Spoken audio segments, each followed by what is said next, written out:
Alright, and welcome on into DMS Adventures Tavern, where adventure is always on the menu. We are here for our Dragon of Icespire Peak adventure, but before we get started in all of that, just wanted to wish everybody a happy 4th. I hope you have had a safe, well, I would say safe and sane, but that's not necessarily the same thing, so I hope you've had a safe 4th. If it is not dark at your house yet, please be safe with any fireworks that you do set off. And keep the animals as calm as you can. If that means hugging and squeezing and kissing on them, so be it. Dylan says no, but so be it. Alright, so our weekly schedule here within DMS Adventures Tavern is, of course, our Mondays for our Dragon of Icespire Peak adventure. Then on Fridays we have our Eberron, Oracle of War. And then on Saturdays, we have our Strict 7 College of Chaos. Now, if you have not joined us for those before, please join us for those, as each one of these campaigns is truly, truly different. We've got our Dragon of Icespire Peak, your traditional adventure. We've got our Eberron campaign, which is the post-apocalyptic. And we've got our Strict 7 campaign, which is definitely a College of Chaos. So, set on the Strixhaven campus. So, please join us for those. Alright, so, when we last left off with our adventuring party, they had managed to successfully bring back not only the half-brother of the town master to Phandalin from the loggers' camp, but also, it seems, the sibling of the Barthen's Provisions gentleman as well. After finding that the loggers' camp had been destroyed and most of the other logger employees mysteriously disappeared.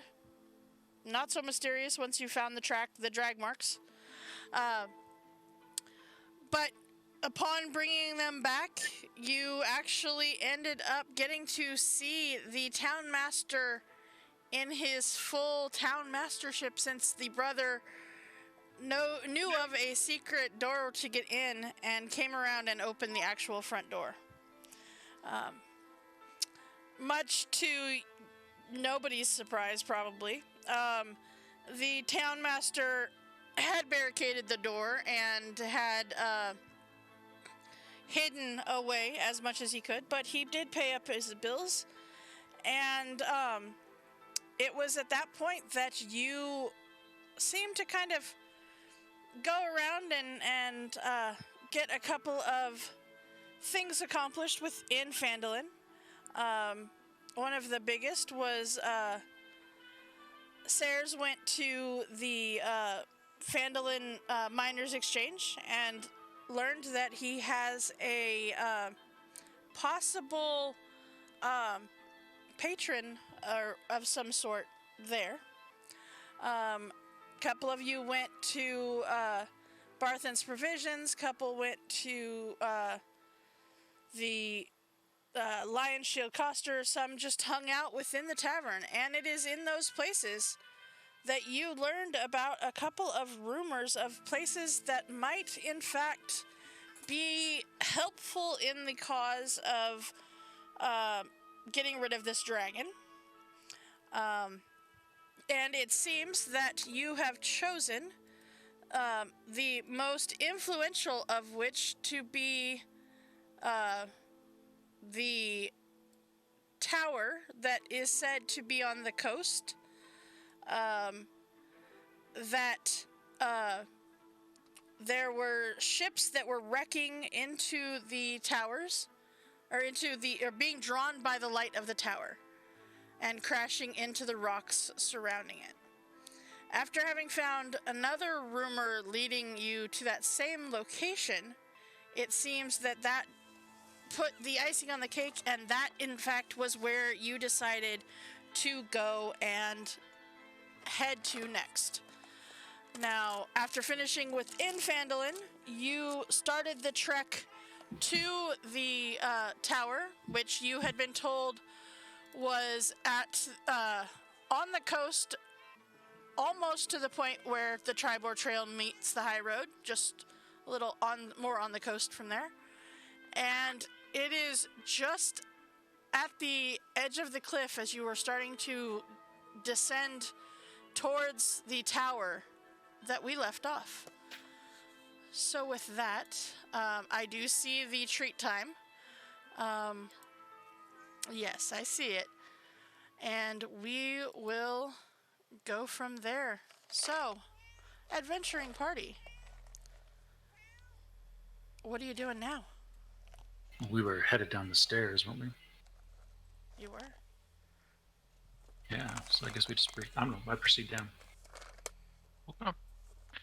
Well, everybody, let's have some fun tonight. As you all are making your way down, what you recall from last session is a 100-foot, top of the cliffs down to what looks to be a sandy shore.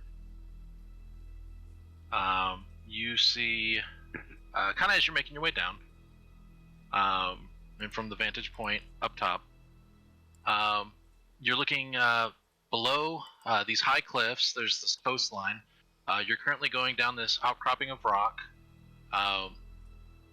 and as you're kind of getting a good view from above, you actually notice a couple of things.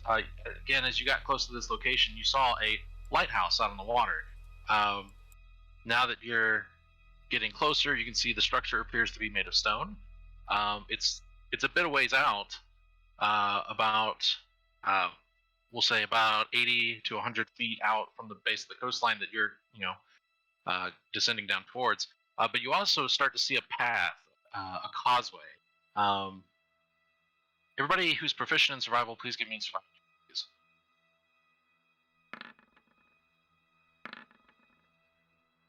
Okay. Tested, and let's see, and ops. Yeah, it's very clear to you that at the time that you got here, and Sleek as well, that it's currently low tide. You can kind of see where the signs of a higher water level as you kind of start to descend. But at this low tide, you're actually able to see this rocky causeway that kind of goes from the beach along to this this large rock formation that has this lighthouse built on it. And it's at that point we will switch you over to another map so you can see that a little better.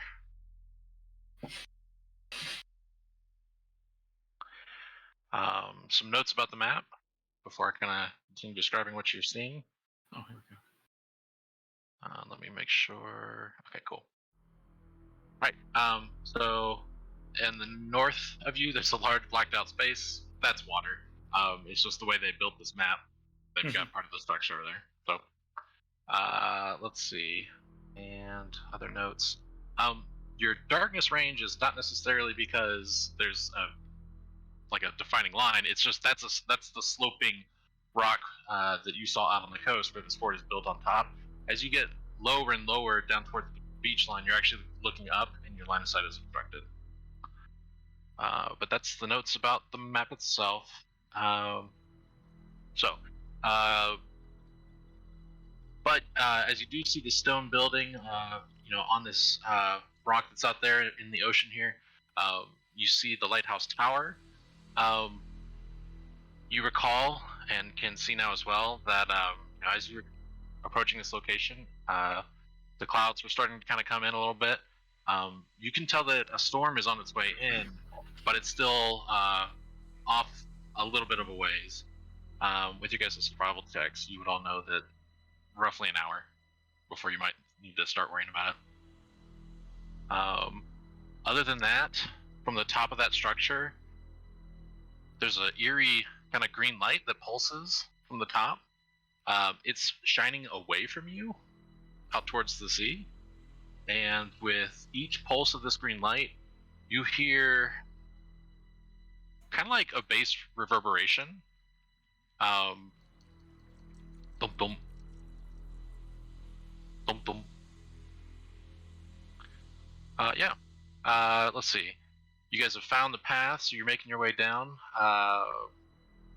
And it's at this point that you guys can all make it down to the beach area. All right. Is this legit a giant crab over here? You do see a very large crab over there. Right. That is frightening. Is he just hanging out? What's he doing? Well, he does kind of look like he's scuttling along. He is a pretty big crab. He doesn't seem to have noticed you yet. Also, in front of you, along the causeway, you're seeing a kind of a large rock formation that's about 30 feet tall, but it looks like there's a passage, or at least an opening straight ahead of you. Thing here? Yeah. And then, yeah, the path is pretty narrow, but I've got you guys' icons kind of there just so you can stuff in a marching order or do whatever you do. The crab hasn't noticed you yet, and I mean, you are seeing that the water is starting to get a little turbulent as the surf is affected by the storm. All right. Well, should we go? That top of it looks a little bit concerning, don't you think? Sure. Let's go.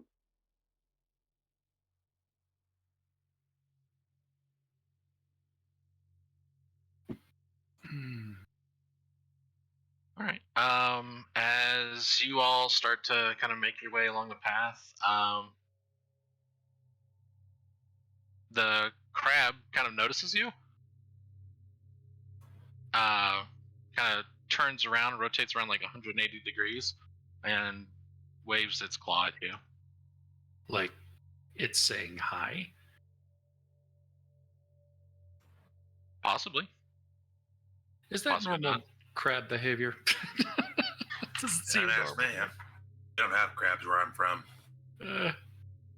I guess Hested would like awkwardly wave back. I probably would too. No, I definitely would. The crab waves back to both of you and starts to scuttle around. Okay. Now I'm terrified.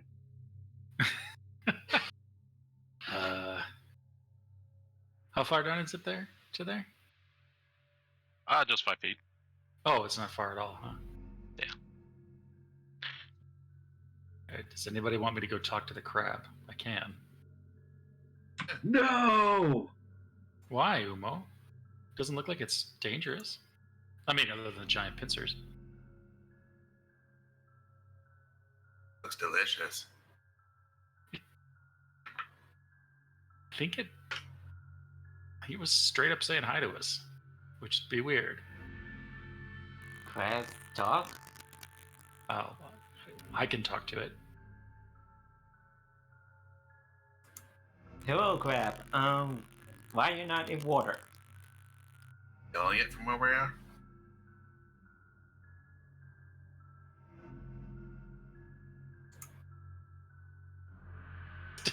As his hand falls to like an arrow, just casually. Yeah, he looks harmless enough. Yeah, sure. Leek, you see that the crab stops waving and kind of looks over at you. Clackety clack! I'm not going to attack! It speaks common. What the? It appears it does. That's great. You from around here?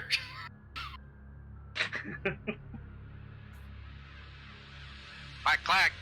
You bet your back!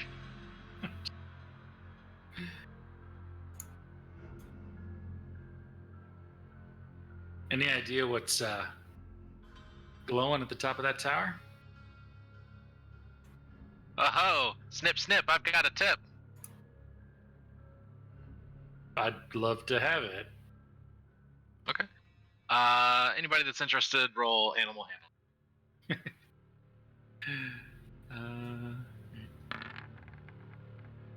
Hey.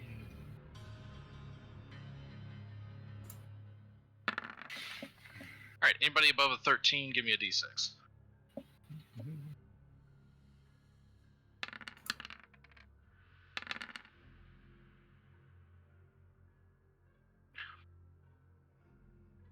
All right. For Hested, the crab says, there are sharks in these waters. But the real one to fear is the mean old brute named Daggermaw. She'll bite your head off, and she'll enjoy it. Thanks for warning. To Ops, your friend the crab too, says, look out! There's evil harpies atop the rocky outcropping. Clack clack. And let's see. For Umo, you hear the same thing. He turns to you and also tells you that same thing. But tells you, in addition to that there's. Oh, but look out! It's not just Daggermaw. There's more than one shark in those waters. They like to come in from the shipwrecks, but don't worry about those. In fact, if you help me out, I'll get you a treasure from one of those shipwrecks. I swear it on crab honor. Clack clack. What do you need us to do? Well, my old master, Miral, well, she haunts the cave before you. And she can't move on. Please do what you can to send her spirit on. If you do, I'll help you. Quack clack snack snack. Well, this is certainly the weirdest day I've had in a while. All right.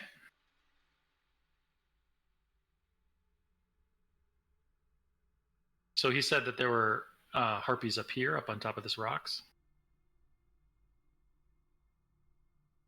Is that the one he was indicating? Well, give Or is me this the a outcrop? insight check, because he kind of pointed with his crab claw, Right on. or animal handling if you want. That's the same, so 15. Okay. He kind of scoot back a little bit, and as crabs are wont to do, and kind of pointed behind the cave, so you have a general idea that he's not talking about this initial rocky outcropping. This is where he pointed to where his master might be bound. Mm-hmm. So told you that, and also told you that.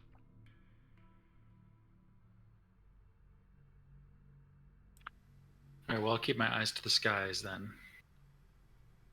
I think we should hurry to the cover of this outcropping. I'd hate to have those harpies fly down and pull us off this ledge. Go, go, go. Never actually seen one. Kind of interesting. Good luck. Come back. Clack clack. All right, Ops. Roll out. And I'm just going to hurry everybody into that area. Wonder if they're anything like the Terra folk. I did put that Rohis and Zoran / Sayers is staying up at the top of the where you guys started the dissension, just to keep a lookout for possible trouble on the horizon. Gotta watch out for the dragon. Pretty much, yeah. Before we go any farther, I did have one question that I forgot to do at the very top of the game. Did anybody... Okay, so with the magic item thing that we've got going on right now, I'm assuming any magic items that you do not bring with you are being held at Hested's place. I will take all your magic items. Just as in, like, safekeeping place. Now, my question is, did anybody bring a set and use it as their magic item, one uncommon item of choice, the Sending Stones? I don't think anybody did yet. No. No. Yeah. Okay. I've got my armor, so I left those stones at home. Okay. That's why I'm just checking to see if anybody brought them, because if nobody brought them as their one magic item, they are not in play. Nope. So, Yeah. Okay. Doop-a-doo. okay. Just checking. Thank you. All right. So, okay. So I guess Cause. we're gonna slip into here. Ted will pop. Yeah, so I'll give you here a description here, and then Susan will Mhm. take it away. So this causeway, you kind of descended down on the beach. It stays at roughly about 5 feet above the water line, and then you kind of had to climb back up a little bit here. But this is a cave, in essence. It's just got a back exit that comes up pretty quick. Let's see. It's a 7 foot high tunnel, so your furbolg might need to be careful. Passes all the way through the 30-foot tall natural pillar of rock. Damp 8 foot high cave, encrusted with lichen, is connected to this tunnel, which is what you're seeing to the north there. But it's currently covered in some blackness. Let's see.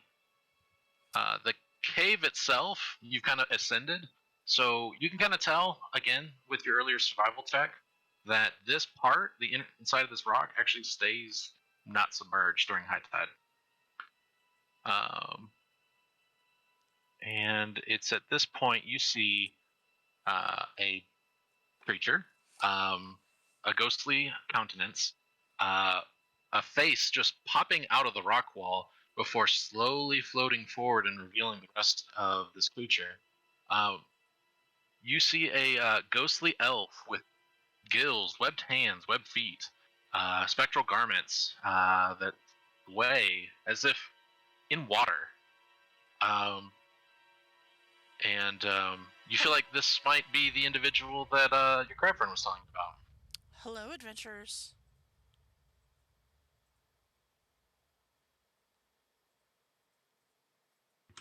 Hi, how are you?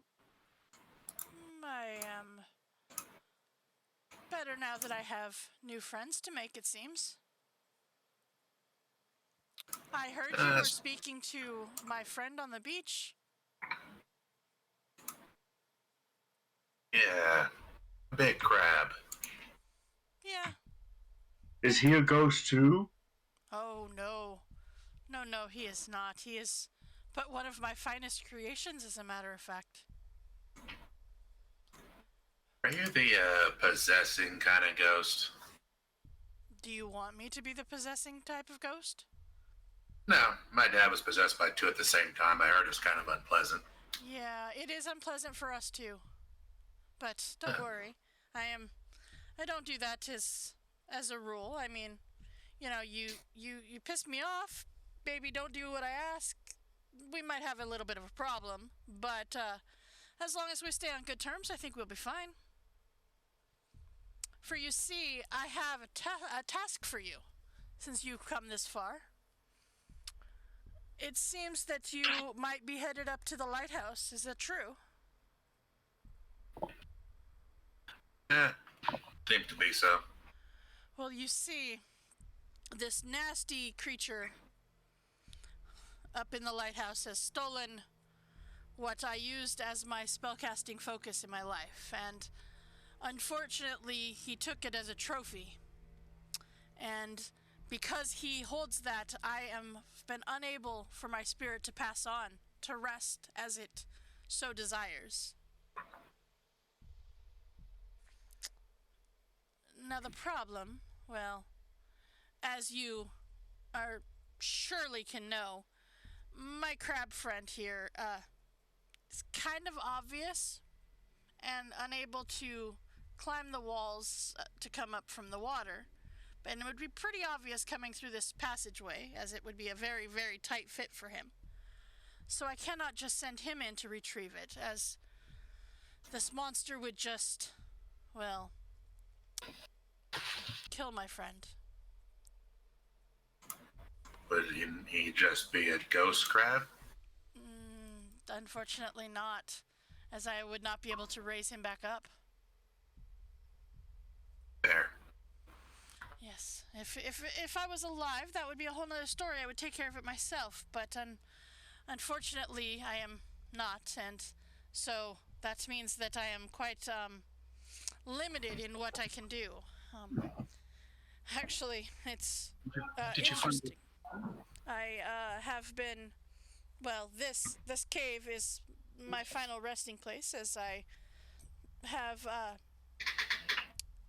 been buried here. My body has been buried here, and I was set to be able to rest here and watch the light of the light tower for eternity, and watch over my crab friend. But well, this monster desecrated that. He stole my beautiful opalescent conch and took it as a trophy. And well, I can't rest until it is returned. But I can't myself go get it either. Unfortunately, in placing myself here, I have, like I said, restrictions, and I cannot go farther than about 100 feet from this cave, and thus cannot reach the lighthouse. So you want us to go to the lighthouse and find your spell casting focus? Yes. Can you hold one? No, but that is the thing that keeps. And she kind of looks lovingly towards the beach. Keeps him able to talk. Yeah, we gotta go there anyway, so sure. I appreciate it.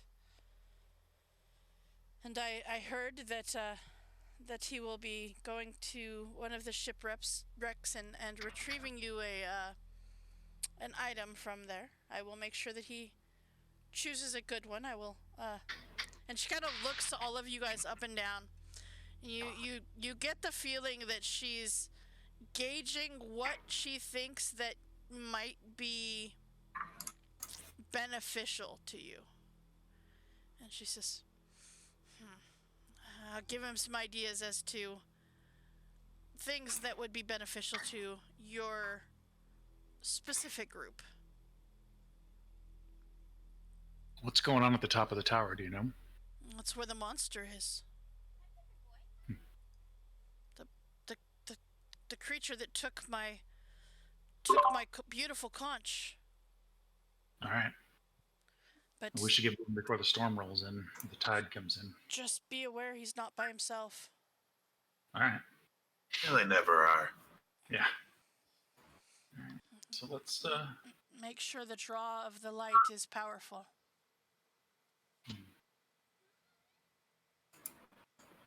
Alright, well, yeah, gonna go do that then. Looking for a conch. No possessy. I don't under the barbarians are in the back. That's so funny. It's a good plan. Almost Lee. Take over here. I'll bring up the rear. That's it. It was weird. One of them was a god of murder, and the other one was a god of caution. I don't recall.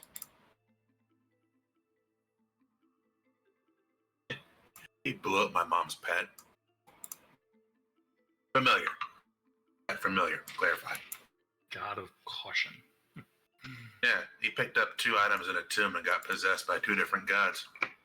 So did a few people in his group, now that I think about it.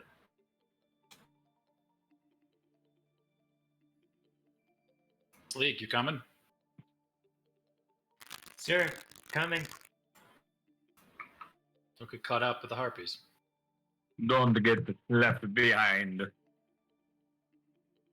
All right. As you all kind of make it out onto the causeway, you kind of had to, again, go down 5 or so feet.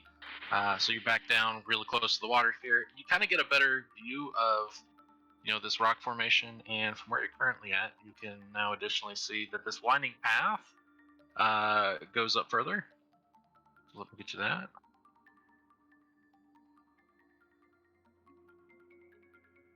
There you go.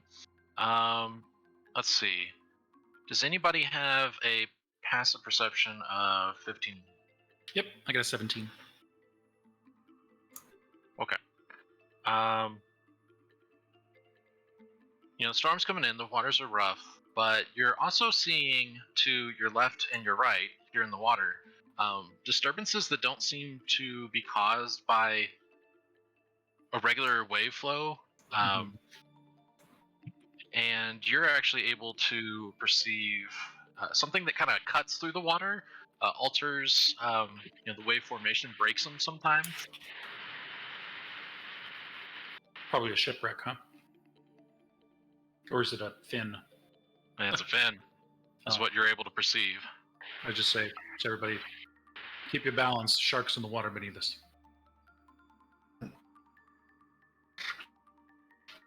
Tasty. Yes, we are.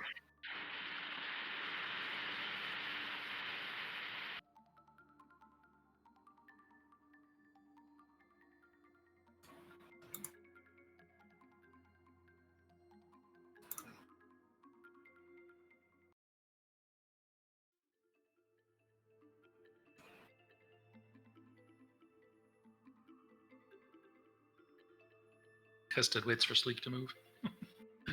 But as you guys get to kind of the base of this hill, the incline is steep, but passable with no checks. It is kind of as you all get to this point that you see leathery or feathery wings are beating at like the topmost point of your ability to perceive this rock formation, and you're hearing sounds that kind of sound like screeching. Let me reveal the next section here. I'll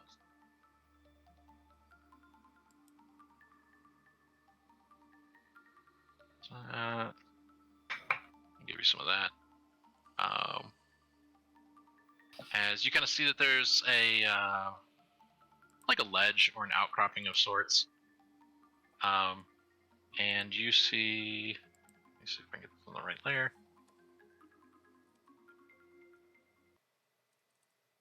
There you go. Some wings flapping there. Do they seem to have seen us? This is the only figure that you see, and it's not facing your direction. It's also 60 feet above, kind of. I take it back. It doesn't look like a Patera folk.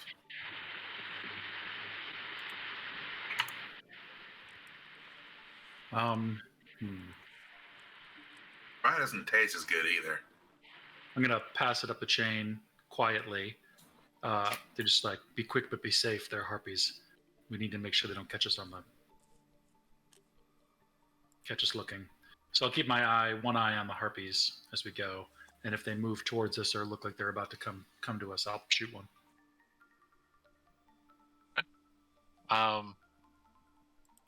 Well, if you're all trying to sneak by, go ahead and give me a stealth roll. This is where it falls apart.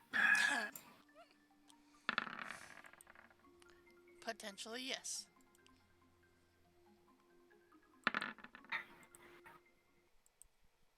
I'm not wearing heavy armor. You I have are if you are using the other magical thing. So you have the Python staff, which meant you can only use one. Is arm. Mithril magical? Oh, No. that's right. Yeah, it is. So we did go through. The good news is we fixed your AC. The bad news is that you can only use one magic item at a time until level 5. So Right. hold on to that, and you'll be able to reuse Which would you rather use, the staff or the armor? I would be using staff. Figured. Okay. But hold on to it, because it'll be useful soon. Okay. Sorry, I meant to tell you that before, Bob. Sorry. Alright, so as a group, you do not trigger. This creature doesn't turn around. Also, as you guys are starting to make your way up, the storm has officially started to pick up a little bit. You're kind of in this. There's an obscurement, so to sort, based on the nature of the storm, and perception checks are kind of at disadvantage right now, unless you have something that cuts through the physical obstruction of rain. So you were even aided that they had a disadvantage to see you. So yeah. What are y'all doing? Quietly making my way up the hill. Yeah, just slowly. Now your elevation is about 45 feet at this point, and Yep. you're rapidly getting closer to the level of this creature. In fact, now that you're there, you see a few more flapping wings.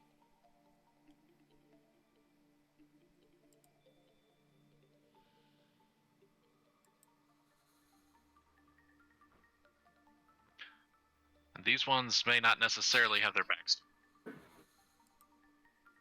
Keeping an What are eye y'all on doing? them. Go, go, go. We need to get up to better land. Keep going.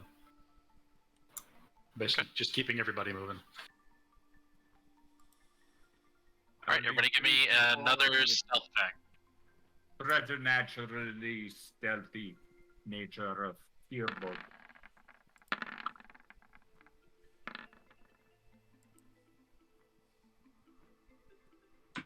That's impressive.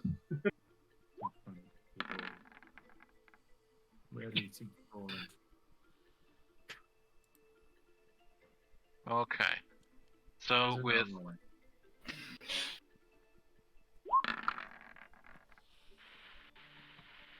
all right. So with 2 failures from the last set and 2 from this set, now with enough failures as a group, you kind of start to see as these creatures are kind of flapping and they're kind of rotating, and as they kind of rotate to look back at the causeway, a couple of them spot you and screech out just a sound, a cry of panic. And yeah, let's go ahead and roll some initiative.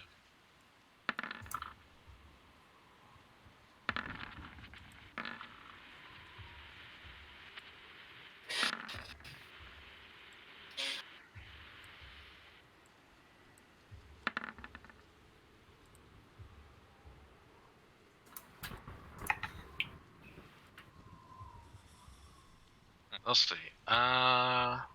2, 3, 4, 5, 6. Or I have 6. Oh, me. Nerd. I'm used to seeing my name as a player. Alright, looks like we got it. Let me start this. Okay. I'm gonna remove this top one, Susan. Yep. Okay. Alright.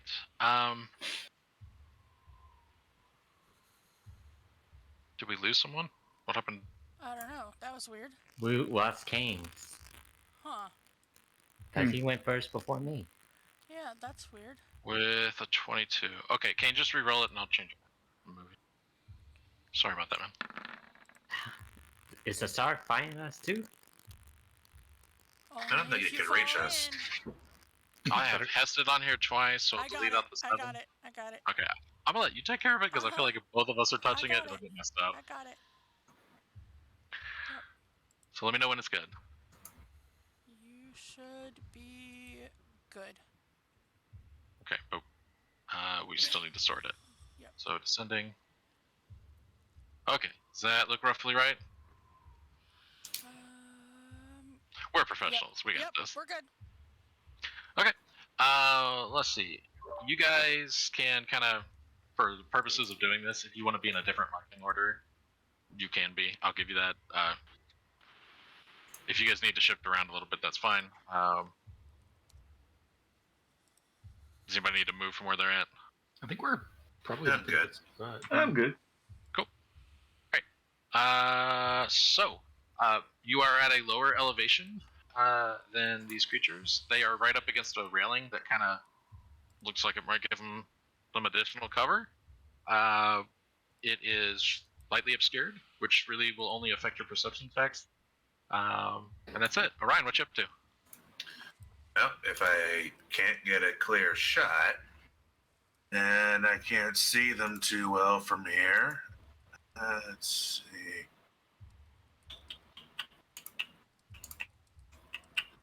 Yeah, they do kind of have a height advantage. Right. So I'm just gonna go here. That's 15 feet of movement. And then I'll dig my claws into the side of the rock and climb up the side here with Yeah, absolutely. its claws. And with that elevation, the cover that they had from a downward angle really doesn't apply to you. Alright. Then I'm gonna take a big. Well, I can see them all clearly then, right? Well, this black edge that you're seeing is actually the stone structure. Alright. So Right. you have, this corner, but yeah, these three you can see. Alright. And I'll just. Let's see. I'll spit out a level 1 chromatic orb to red and pink by twin casting. Okay. So, first one. Now, I think we talked about it last week, everybody, but feel free to throw your damage and attack rolls all in one. It's not a requirement. Maybe we'll make it faster and more fun for everybody. All right. Yeah, that's definitely. Oh, okay. Yeah, that's definitely going to connect. And I assume it's cold. Yep. And then to pink.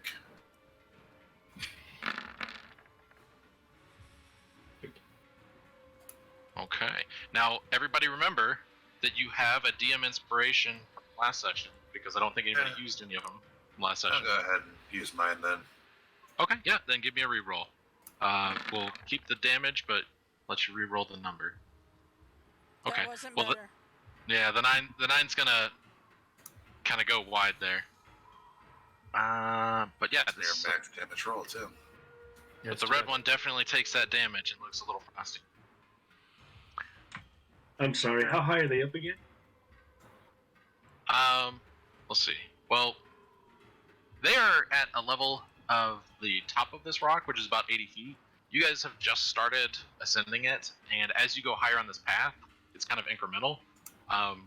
So from where you guys are at, I think it was roughly 60 feet. Yeah, you said 60 to us. Yeah, 60 from about where Sleek's at, and then as you kind of get up here, closer to, you're at 45 and they're at 60.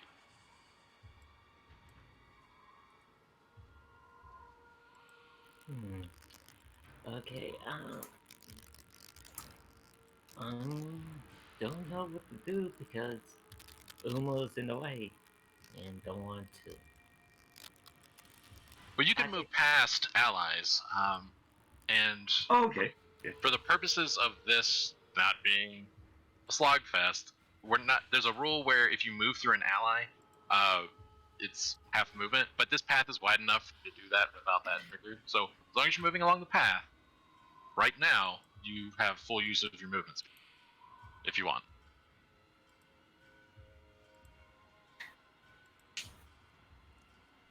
If that's the case,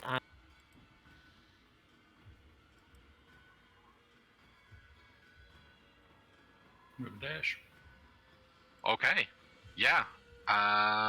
So that's a movement and an action for a dash. Yep. Okay. Let's see. You are Oh, it's behind Umo. right. Yeah. No, you're fine. I'm trying to figure out what you see. Yeah, you can see all of those creatures there. Yeah. So you're good for that. Let's see. Hesta, you're up. The rain and the storm might normally concern somebody who lives primarily by the bow, but I get up every morning at 5:30 and shoot. So I'm going to shoot red and take careful aim through the rain and see if I can tag red. Yep. I'm going to add a pup to that.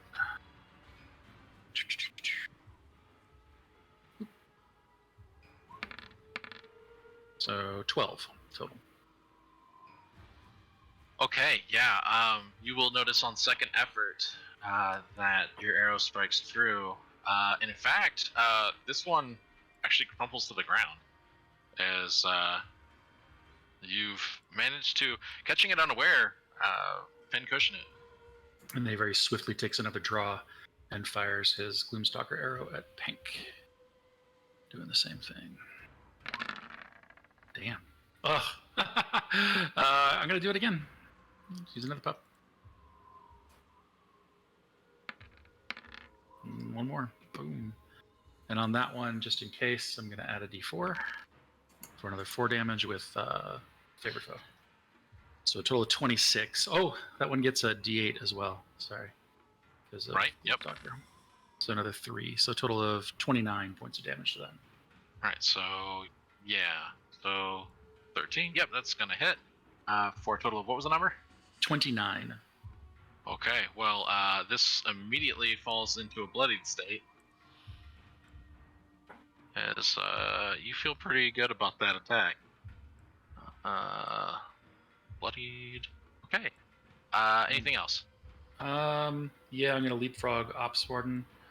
3, 4, 5, 6 here, and then draw another arrow. And that's it. All right. Yeah. Everybody is able to see that creature looks like it got a haircut all over the right side of its body, and the feathers with a haircut do not look good. Ops, you're up. All right. So you had special rule for passing. Oh, I was just saying it's not difficult terrain, or it's not double movement for you to pass through an ally for this. Path is wide enough for you to get around. I will be dashing I'm already dashing. Up path. Is it difficult, the terrain? Not as long as you stay on the path. What? Not as long as you stay on the path. You're fine. Oh, okay. 60 feet movement bring me here. Okay. That Umo. is all.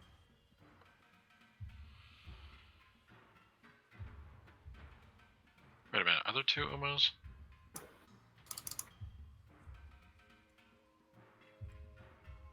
I don't think so. I only see one. Yeah, there's only You one. want? The one right here. No, I mean, like, did we get through a full round of combat? How was Umos so far? Oh, I double moved. Sorry.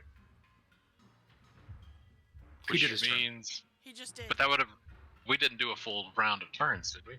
No, it's the shark's turn now. Yeah. Because Okay, Umo gotcha. did it double. He just. Yeah. He said it here. He didn't say it. He just moved. Oh, I know what it is. Yeah. I'm tripping over you in terms of hitting the counter. I will stop doing. You're good. You're good. All right. The sharks aren't paying attention to you guys at all. Okay. So, yeah. So you all start to see some creatures pull around the corner.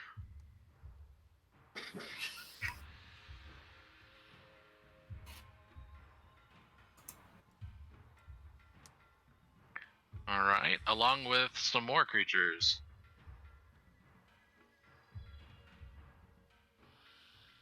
Move that over here so I don't accidentally put that up. Oh! It Got a turns fireball? out, yeah, it turns out that they were a little too back on this platform and elevated for you guys to get a good view on them. So let me move these guys. I'll be right back. Susan, can you do the thing where you make the tokens look big on the screen for everybody, just so they know what they're looking at?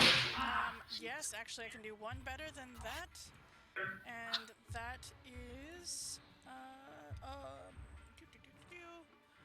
handout. Perfect.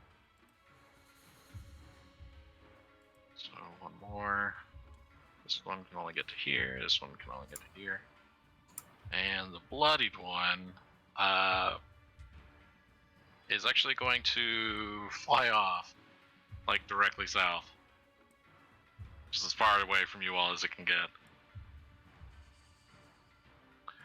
But yeah, okay. So let's see. With you being the only target tested, and it not being completely dark out,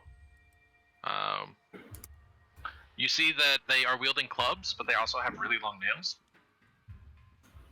So you're gonna get a couple of attacks at you. Here's blue. You know what? Why did I didn't edit this sheet, so it's not auto damage. Let me fix that real quick. Auto roll damage.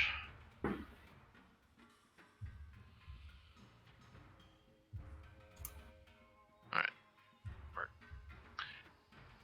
Alright, so the claws are particularly brutal, so 7 damage there. But the club follow-up will not hit you. Yellow will attack you with the claws and club combo. I'm back. Is that at me? Yep, I just took your damage off. Ouch. 13's not going to hit you, I don't believe. No. 18. And then a follow-up with the club. A 20 may hit you? Yes. Okay, but it's only 3 damage. Mhm. And they are flying, but in melee range. Oof. It's a shot back. There's a lot more. Okay. They came flying down to meet you, Ops. The others. This I have seen. Mm-hmm. You guys were taking Alright. too long running up there, so they came to meet you. I need from everyone. This is a wisdom saving throw. The DC is 11.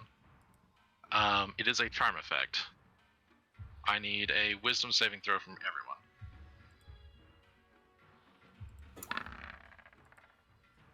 $23. Okay, so Ops you're safe, Hester you're safe, Ryan you're safe. I will ask you that if I need Okay. it. Oh, never mind. I'll pop that too. Why not? Do all It's the the things. bane of playing a barbarian.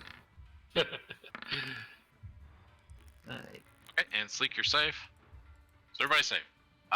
But you hear this like wailing that at first sounds pleasant, but then you kind of gather your mind. You're like, no, this is terrifyingly bad.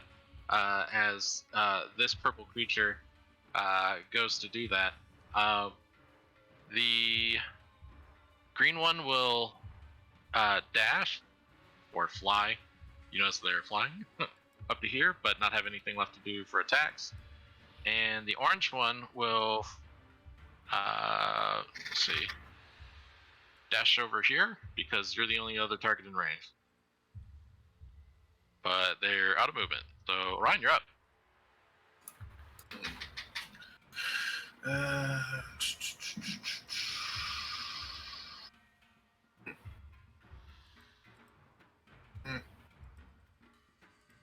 They look real attractive if you're into that thing. Yeah, who am I to judge? Alright, I will. Let's see. Things up a little bit, but not by much. I will slide down the left side here. Having speed.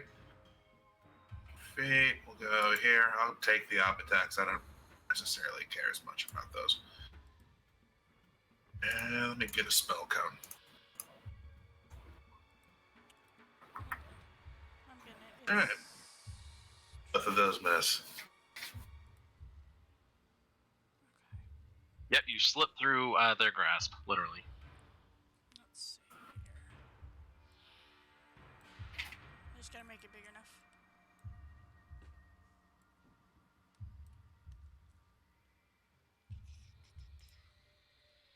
Perfect.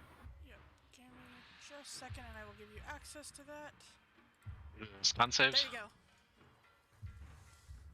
Alright, let me just measure this real quick. Yep. Where is it? Nope, that's. There we go. Perfect. Alright, I can get them without getting hested. Alright, Ryan's gonna slide down the cliff face, take the biggest deep breath he has taken so far, and expel a big cloud of icy cold air. Nice. Okay. Yeah, so we'll start with yellow and move to the right. So that's a con save.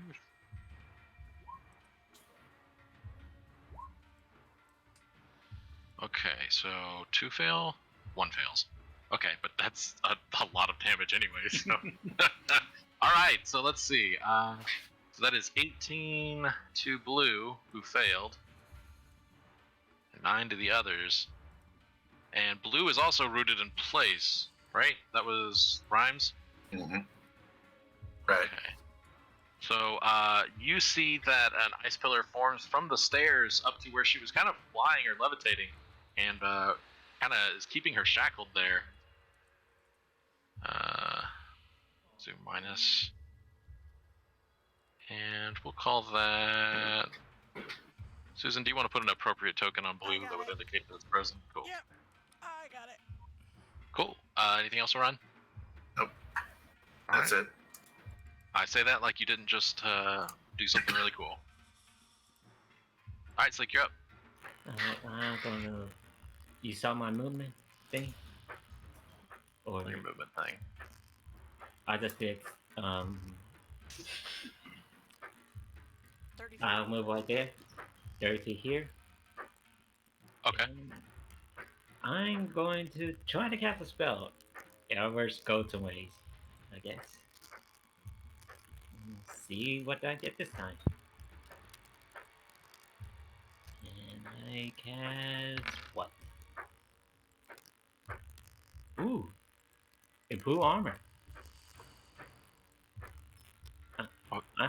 I'm label cover. Okay, so this is your protective aura. Cool. Rainbow aura. +1 to AC around me. Alright, and that is your rage. Okay, anything else? Can't exactly reach while taking a dash action. So I just told to come here and see what happens. And that'd be my action. Alright, Hested. Yeah, Hested will give a little nod to Orion, and so is the blue one able to attack, or is he just sort of like just restrained? The condition would literally be grapple, Okay. but without like the ways to get out of grapple. The movement speed is 0 or something like that. They can't move. Yeah.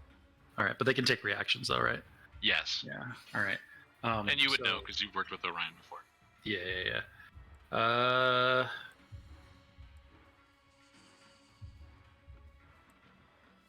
I'm gonna take a step back. Okay. They can get. That'll be 2 claw attacks. Yep. And at least one of those misses. They both miss. Okay. Is your AC 18 with that armor now? It is, yeah. So they hit. They normally hit his body, but it glances off the armor, the new armor that he's wearing. He dodges one of them. Cool. So he will take aim at yellow. And let fly. Come on, baby. Don't suck. 18. So 19 piercing. And I'm sorry. As a bonus action before I shoot that. Oh, nope. Too late. I wouldn't have known. Never mind. I forgot So that one falls into a bloodied state. The one that failed the ice attack also was in a bloodied state. Yep. You see after this attack, and Orion after your attack, that Hested Yellow doesn't seem to be willing to fight anymore, and Orion Blue doesn't really seem to be willing to fight. Okay. Is this square still on the path? Yeah, you're good. This harpy is at a higher elevation than you, so you don't have to see it. 6. All right. I'll just move to here. Yep. Knock another arrow next. Ops. First.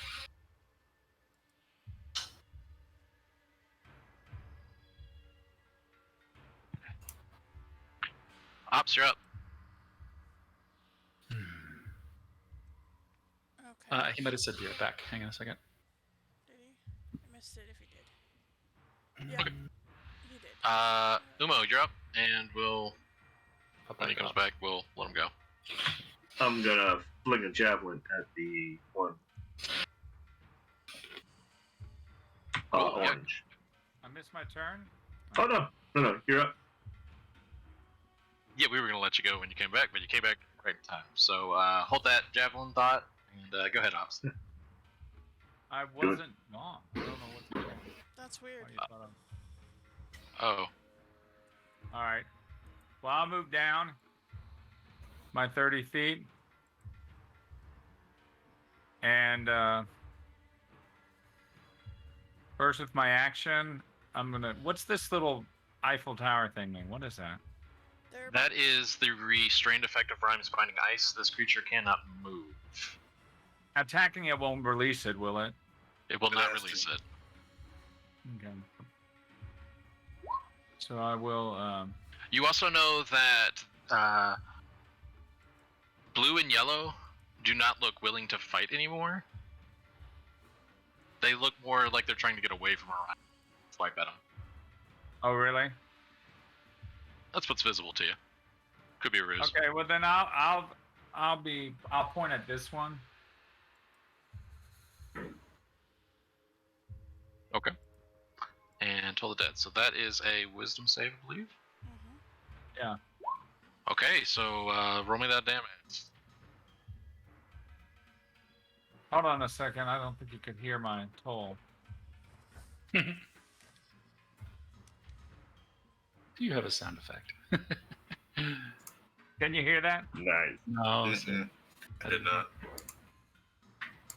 It's I like a got you. cowbell. I got you both. Like more cowbell. Okay. And this one here, that's has nice. it been injured? This one hasn't. Okay. So my spell save is 14. It failed. It already failed. So go ahead and roll me that d8. Oop, I rolled a d6. Sorry. Here's a d8. Okay, well, yeah. You've drawn first blood on that. And that blood is a little too black to be a normal creature from nature. It's kind of got the essence of the arcane. That's it for ops. Umo, you're up. No, I've got a bonus action. Oh, okay, go for it. I'll cast a spiritual weapon. Okay. The 10 will not hit, unfortunately. If you're targeting any of these, I assume you're putting it next to that creature. A 10 won't hit. Just barely. Okay. But it is out there and ready to do your bidding. Okay. Let's see. That's it.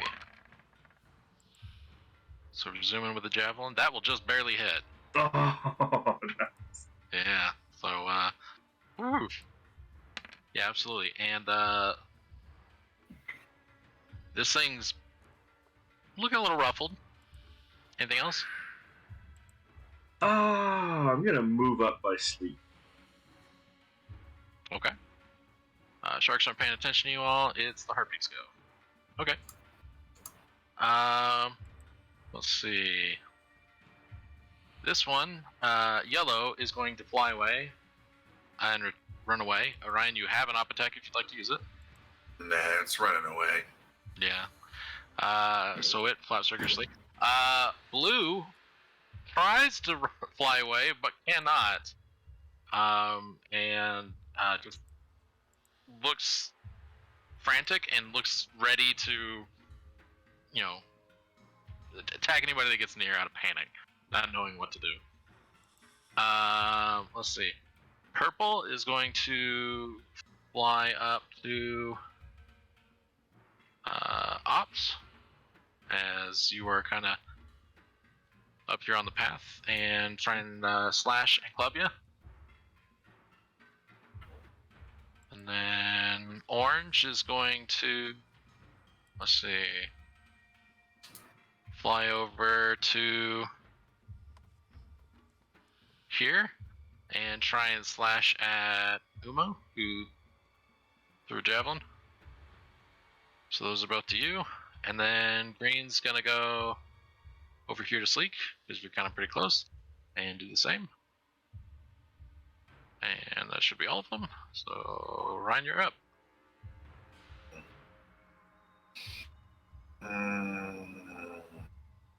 Of the three that up top, which one looks the most injured? I'm gonna have to shift their tokens so I can see their HPs underneath the things. Hold on.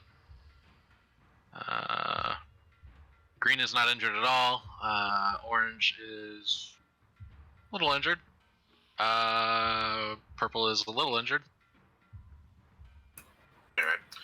I'm just going to throw a ray of frost at the purple one.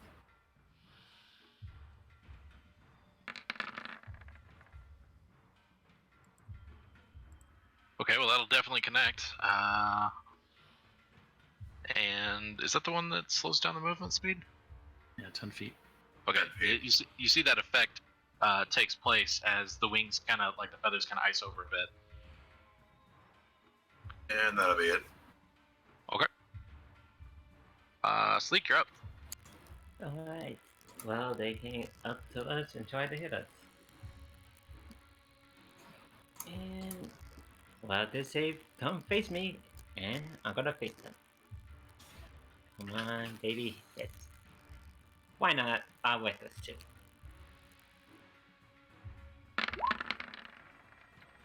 Boom. Yeah, well, that's actually gonna hit. I'm trying to hit the ones that tried to hit me. So going, I believe so. Okay, yeah, then yeah, a hefty blow. Still looks motivated to fight, but is squawking at you. I don't understand bird. All right. That's it for now. Okay. And in case we didn't say it, Umo, you're in an aura of a +1 to your AC. Keep that in mind. Okay, cool. Tested. Yeah, this time he places a hunter's mark on purple with his bonus action and takes another shot. Hunter's mark. There it is. Cool. 19 for 18 piercing plus Yeah. 1. 19 total damage. So plus 19. So yeah, you see this creature fall into a bloodied state, and Ops and Hested, you kind of see that it doesn't look interested in you guys anymore. At all. At all. Then I will move, knowing that Ops is largely safe at this point. 1, 2, 3, 4, 5, 6. I should move up here. That's it. Ops. So this one here is not attacking, or It does not look interested into you. It's turned around and it's getting ready to fly away. okay. For bonus action, I will be moving this one to 20 feet. I am not sure how Yeah, you're fine distance for here elevation. because I know it was up or down or somewhere. Elevation is fine. You're good to do it. Okay. This one will move to this one here. And so how do I is there a spot to just click the attack? Your main That- page, charm bracelet, just it might reconsume your spell slot, but just add it back. If it does reconsume your spell slot, let us know and we'll try and make it mean. Nope, already. No, it fixed didn't. Well, let's see. No, it didn't. It didn't use the spell slot. Perfect. Already I think- fixed it. Yeah, you had that handled like 2 weeks ago or something. Yeah, nice. Cool. So yeah, that's actually. Yep. And Can I see this one from here? yeah, you can see him. Okay. I will be moving also, but I will. You see that one is kind of after getting hit in the back, looks back at you in panic and just wants to flee. It what? I cannot hear. Wants to flee. Looks like it's getting ready to get out of this situation fast. All right. How about this one? Can I see? You can see that one. Okay. Why is it not here? I would toll it. That's how Okay. far I can move. So wisdom save. 14 is spell gonna pass. save. Yeah, it's gonna pass. So it shrugs off the necrotic effect. Umo. Time to play Whack-A-Heart.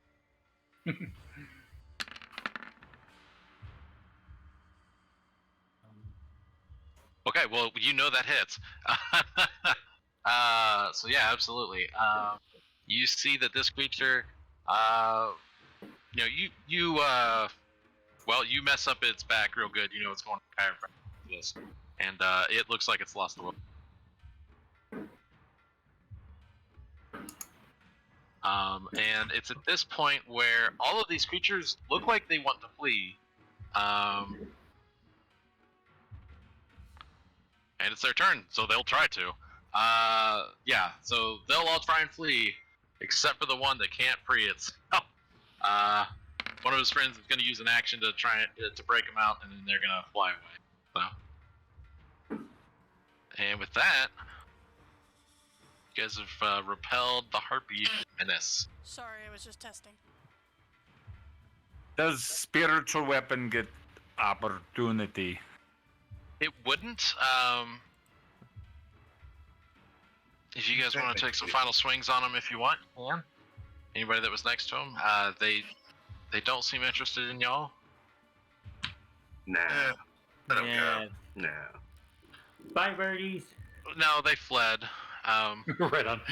They dashed. Yeah, that's fair. But, you know. Risky. So yeah, let me clear this. Turns. I'll keep waiting. Wait, I can't. So. And I'll wait, motion oh, Ops to go through, and I'll bring up the rear. Go Ops. I got the back. Sleet, if you want to like punch yourself to maintain rage for the remaining 50 seconds, you can. Nah, probably not. Wait, is just done. Much as I like to keep +1 good for a while, probably not. So give me a second while I reveal what you guys are rapidly getting into here. So yeah, you guys are able to make it up this path. Let me reveal that portion of the map and see. Reveal. Hocus pocus. Well, that was supposed to work a lot better when I said hocus pocus, but there it goes. Thank you, Susan. Anyway, so you guys can make it to the top of this landing. The rain is, picking up. You have a better view of the cliffside that you climbed down. The building itself kind of obstructs your view further out to the ocean. So this is a double door here that you guys are looking at the start of the structure. Let me let's see. It's a rocky plateau that spreads out.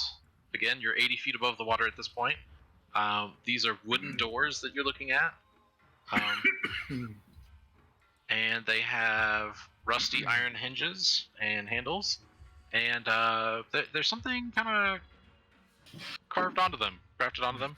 There's a decorative lightning bolt carved into these doors.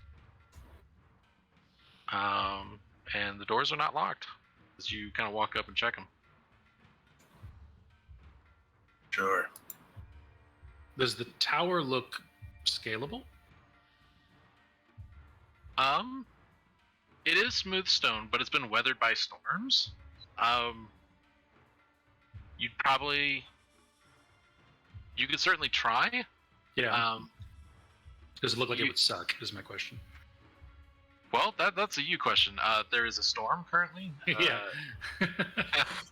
But yeah, it feels like it might suck less for Orion than the rest of you. Right. But Right. All right. I don't get my climbing speed till 6 levels. what are y'all doing? I look at the door and say, I think these are dwarvish. I think they need to be open. I will try to open the door. All right, easy enough. And yeah. So in this room, the ceilings are 15 feet. This is stone. You see double doors. You see a single door, and you also see a window. Assuming this is the single door here. Yes. Do I hear anything on the other side of the door? You don't. Well, no. What's your passive? Or are you actively inspecting? I'm actively inspecting. Okay, give me your perception. Nice.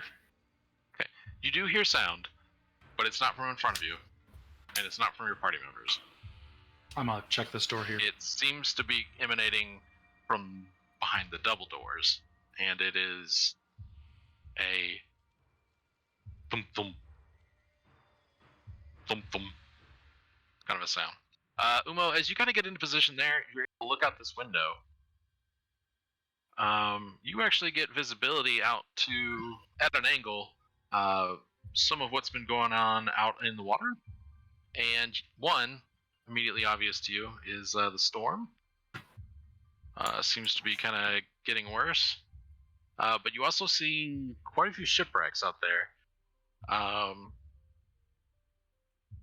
Give me a perception check.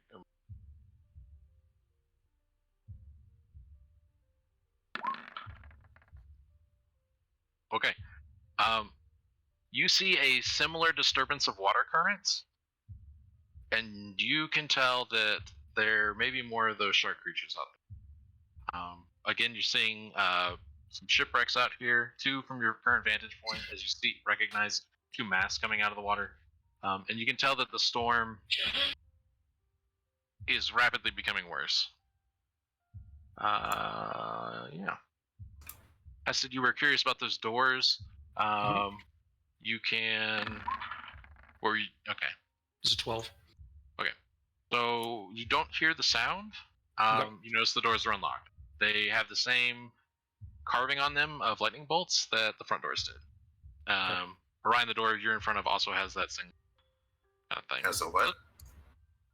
The door in front of you also has the carving of lightning bolts. I'll step away from the door and I'll look at Umo and say, "Turtles first." I'm gonna try to push this door up. I know I have to find this spellcasting focus, and I don't know where it is. Okay. So I'll try to open this door. Yeah, it's not locked, so it's easy enough for you to do that.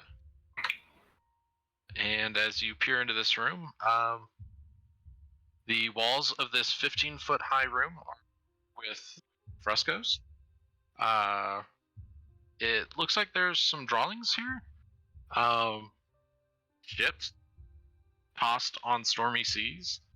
And there's this figure above, because these murals and these pictures kind of go all the way across this room in a 360 kind of scope. But on from our current vantage point, the south wall, there's this countenance above all of this that kind of looks down and kind of grins, looming above those ships and smiling. You also see a kind of like a dais or an altar, stone altar here. You see a window similar to what you saw in the other room. And you also see a metal rod descending from the ceiling into this altar that diverges into 2 points on the altar. So it's like an upside down Y from the ceiling. Is there a conch here?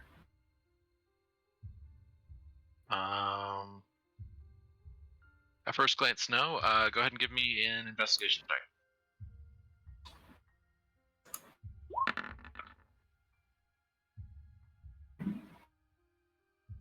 Can't find one.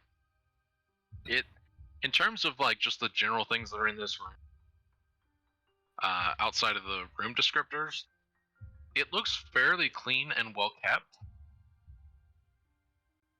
The altar itself, what is readily noticeable to you, is that it is kind of in immaculate condition. Do I recognize what the altar is a tribute to? Give me a religion check.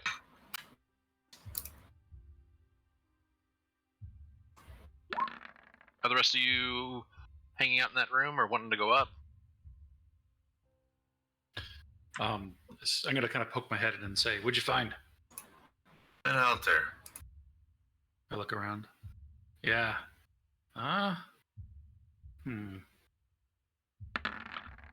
0. No idea. Okay. Maybe I heard Uh, something from my tribe. I'll try, but see, did Yeah. the elder teach me anything? This would Ops, be there's a interesting. altar in there. I don't know if you want to take a look. 11. I will check, but I am not organized religion person.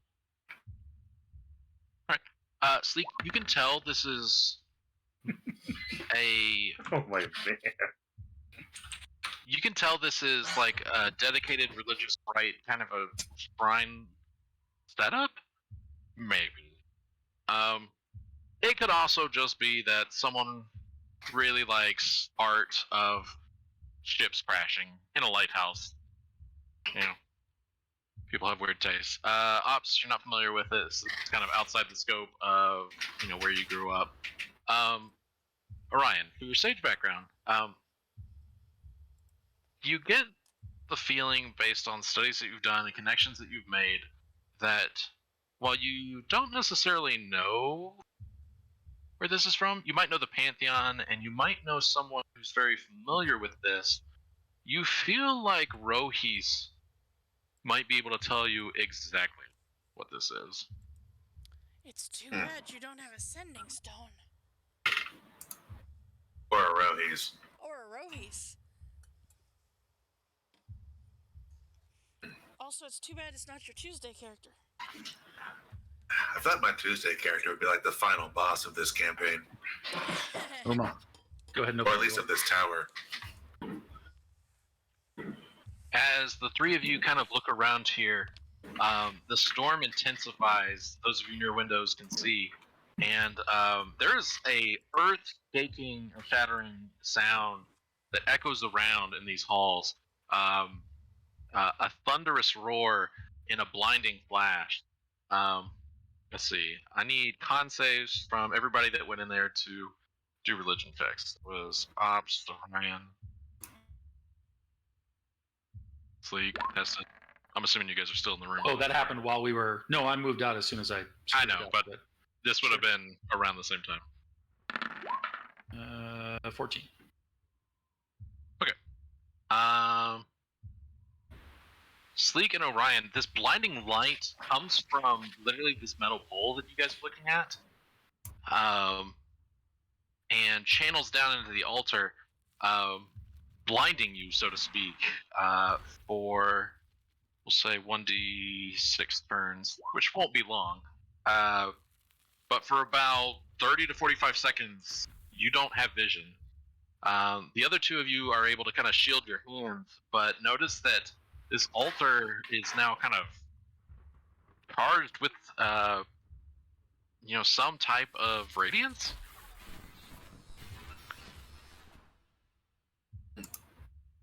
I'm blind. And I will walk into Sleek. Oh, what hit me? I can't see. Just hang on. I'll come over and put a hand on Sleek. All right, let me just lead you back into this room. Let's get out of there just in case another lightning strike happens. I think I know what that thing might be. And I'll walk them out here. Basically lead them into this room so they can be safe. Yeah, a dim light follows you out into this passage as the altar is, broadcasting this blue-white radiance now. But yeah, some of you have to feel along the walls. You're able to get out there. Momo, get the door. Let's keep moving. As soon as their sight clears up. Are they still blinded? I mean, Yeah, you get the feeling that, like, once they go through the next room, I hear that, and I start to pick up my claws like if I'm going to knock on the door. And I give, like, 3 resounding, like, knocks. No, just open it. well, on the first knock, it goes flying open, and then kind of slowly starts swinging back to you. You get 1 knockoff. It kind of echoes around. It's not polite to just walk in. You gotta knock on the door. Yeah. I think we're past politeness, buddy. Okay. And I just walk. Yeah, I'll go in here. I'm gonna open this door if it's open. Uma, as you go into this room, you see that this is a spiral staircase. There's the entryway that you came in, and there's another small door, again with the lightning bolt. You all now hear that thump thump thump thump sound. Mhm. It's coming from above you. Yeah, I'm gonna open that door and clear that room if I can. Just basically check it. Sure. So yeah, you're able to open that door. Inside, again, it's the same height ceilings. You're seeing an interesting piece of furniture. A barnacle encrusted chair is against the wall, and you notice that other than that, there's not really a lot in here. This looks like living quarters. Mm-hmm. You know, there's a small pantry in here with some preserved cheeses and things of that nature.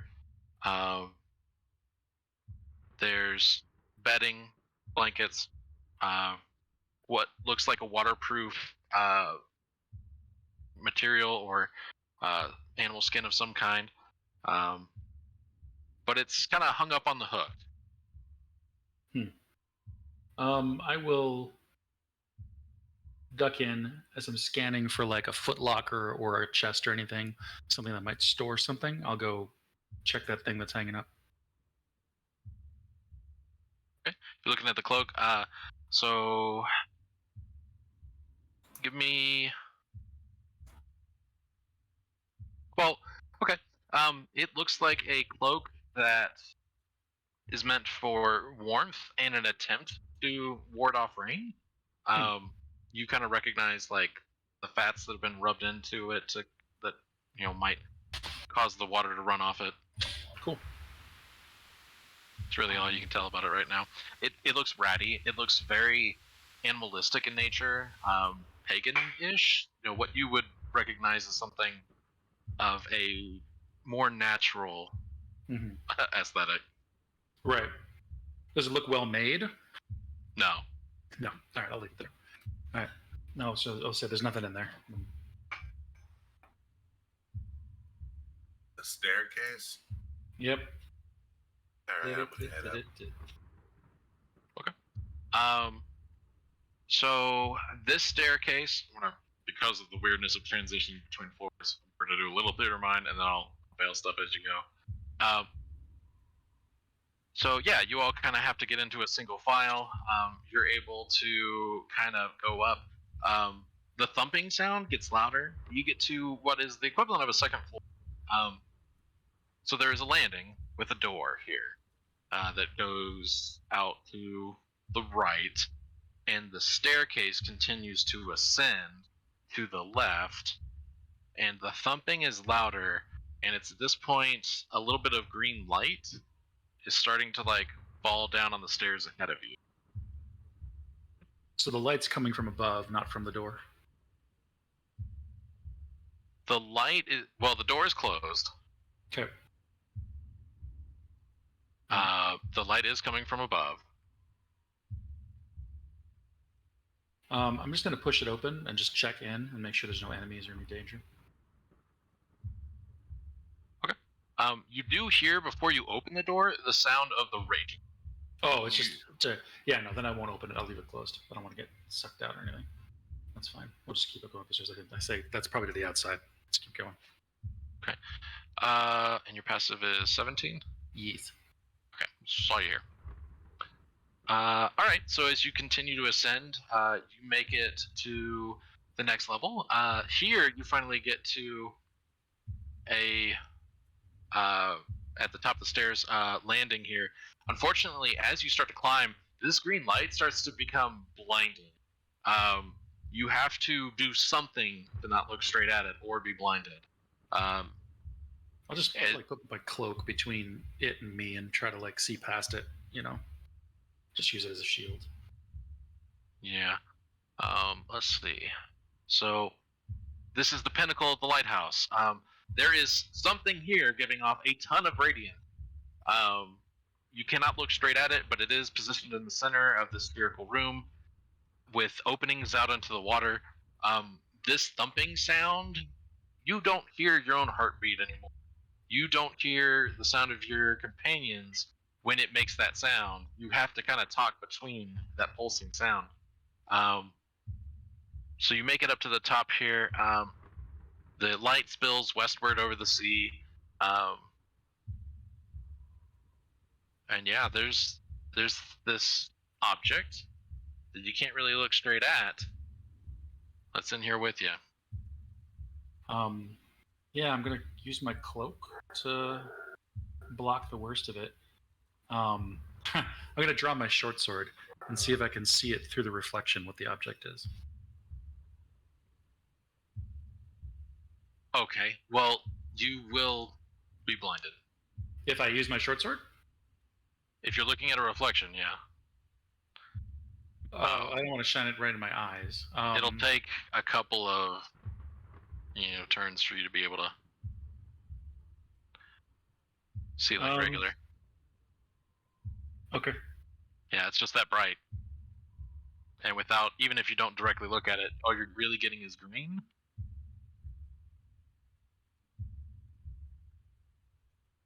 When my vision clears, I'm going to try to throw my cloak over it. I don't know what it is, so if it lights on fire or something. Okay. So be it. While Hested's kind of rubbing his eyes a bit, what are the rest of you doing?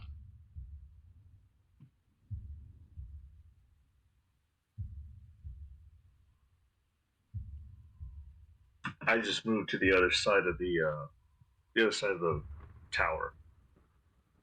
Kind of felt my way, kind of squinting, feeling my way up the wall. Yeah, and by the time you get to the first landing, those of you who were blinded from the first floor will be able to see it. But of course, that's invalidated as soon as you look at this, whatever object it is. Anybody else?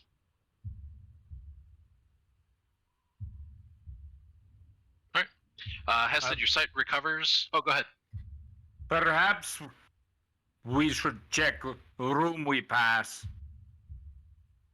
Perhaps switch for turning off light. Well, the room we passed, I think it went right outside of the balcony. I don't know if that's going to be anything more than a viewing port. I could hear the storm outside at the door. I mean, maybe. What the hell is this bright thing in here? I don't know. I'm about to try to make it less bright, though. It's at that point that you are throwing your cloak over it? Yeah, I'm just going to throw my cloak over it. Okay. Yeah. You throw your cloak over it, and a lot of green light dissipates. It's still shining down on the ground, but all of a sudden you can see your cloak, and everybody can see, your cloak is hung over an object that doesn't appear to be connected to the floor. And as you look at it, you can, hear this thump thump sound and know that this is the source of it, the sound and the light. Everybody give me a insight check as you try and figure out what this is about.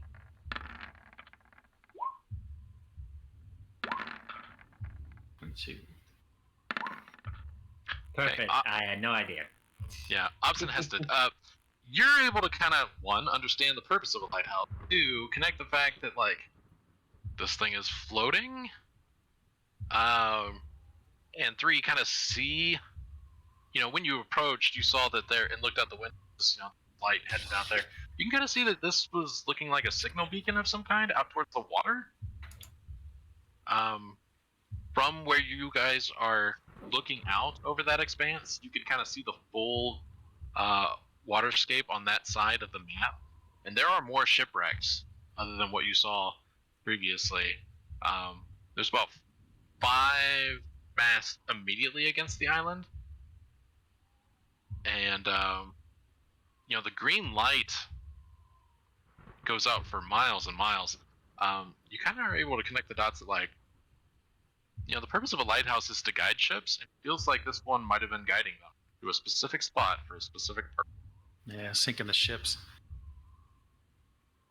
All right. So, at risk of disintegrating myself, I threw the thing over. Does anybody else want to do anything before we go to the next set of choices? Yeah, have at it. Does it, when my cloak is over it, does it look like it's like an orb or like a lantern, or what does it look like it is? Just the shape of it underneath the cloak. It's not smooth. There's very much, well, for one, your cloak is visibly shaking as the object itself enlarges a little, and reduces a little. Oh, I see. So it's like pulsating. And oh, gross. That motion seems to be synced up with the sound. All right. So that kind of makes a face because he's worried this is like a brain or critter or something, and he's gonna like gather the cloak around it if I can to be like a sack, right? You know what I'm talking about? Like pinch it off at the bottom. Does that make sense? Yeah. What does this thing feel like? Does it feel solid like stone? Does it feel like glass? What is it? Are you touching it with your hand? I'm gonna touch the cloak and like squish it. Okay. Feels like a cloak. No. I'm gonna push it on the cloak on the object. Does it feel like the object is like stone or glass or like a bowling ball or something? Well, there's a little give and a little take. In terms of, when you push it, it doesn't completely resist the push, but you can't really tell if that's your additional force or if that's the expanding and contracting. How much force are you applying here? A decent amount. I'm not super strong. I'm strength 10, so I'm gonna like push it like I'd be, I don't know, like an accordion, I guess. All right, give me a strength check. With guidance. Oh yeah, strength. Oh, that's a strength save. I'm so sorry. So a 4. Nope, reroll. With D4. So 2. I can reroll it if you want. D20. Yep. Give me a strength check. So 9, 11. With 0 modifiers. Okay. Yeah, no, I'm strength 10. All right. To your kind of casual effort as you push on this, it gives a little. Mm-hmm. It's kind of welchy, but after a certain point, no matter how much force you apply, after half an inch, it's not moving. So you said it's kind of welchy?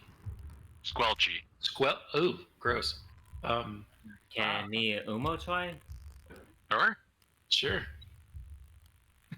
Pretty sure I'm about to lose a cloak.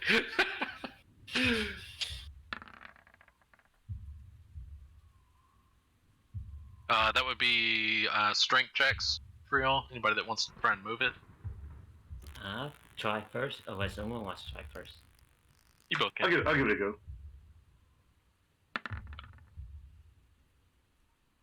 Alright, I'll try next. Number 9. Okay. Y'all are kind of at opposite ends. Sleek, you kind of feel that same give and take. Umo, you're applying a sufficient amount of force to break a bar stool. This thing is not moving outside of the initial give, that half-inch give. You've got some good traction. You feel like if this was a creature of your size, you would at least be pushing it, if not slowly. This thing is not moving. I just say I can't move it. That's it. Yeah. In fact, you spend some time on this actually, and you feel like, and you kind of have help here. This thing seems to be immobilized in some way, shape, or form. Hested reaches for his sword. Does anybody stop him? Does he appear to want to? Yeah, he looks like he's probably going to stab it. He draws a sword. I mean, us. Oh, no. No, he's focused on the thing, whatever the hell this thing is. Yeah, I'm going to if nobody stops me, I'm gonna move my cloak slightly aside, not to blind anybody with it, and I'm just gonna stab it. Okay, give me an attack roll.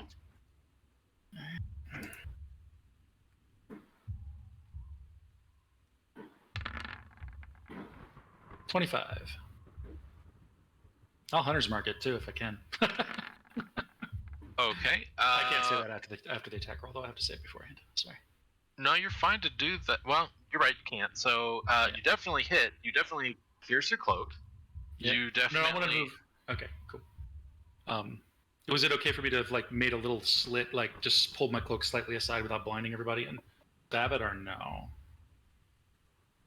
I didn't want to stab through my. That would be an incredible feat of. Oh, okay. Then don't worry. Yeah, it'd be a little too difficult to do. All right. Yeah. So, but yeah, you're definitely able to stab it.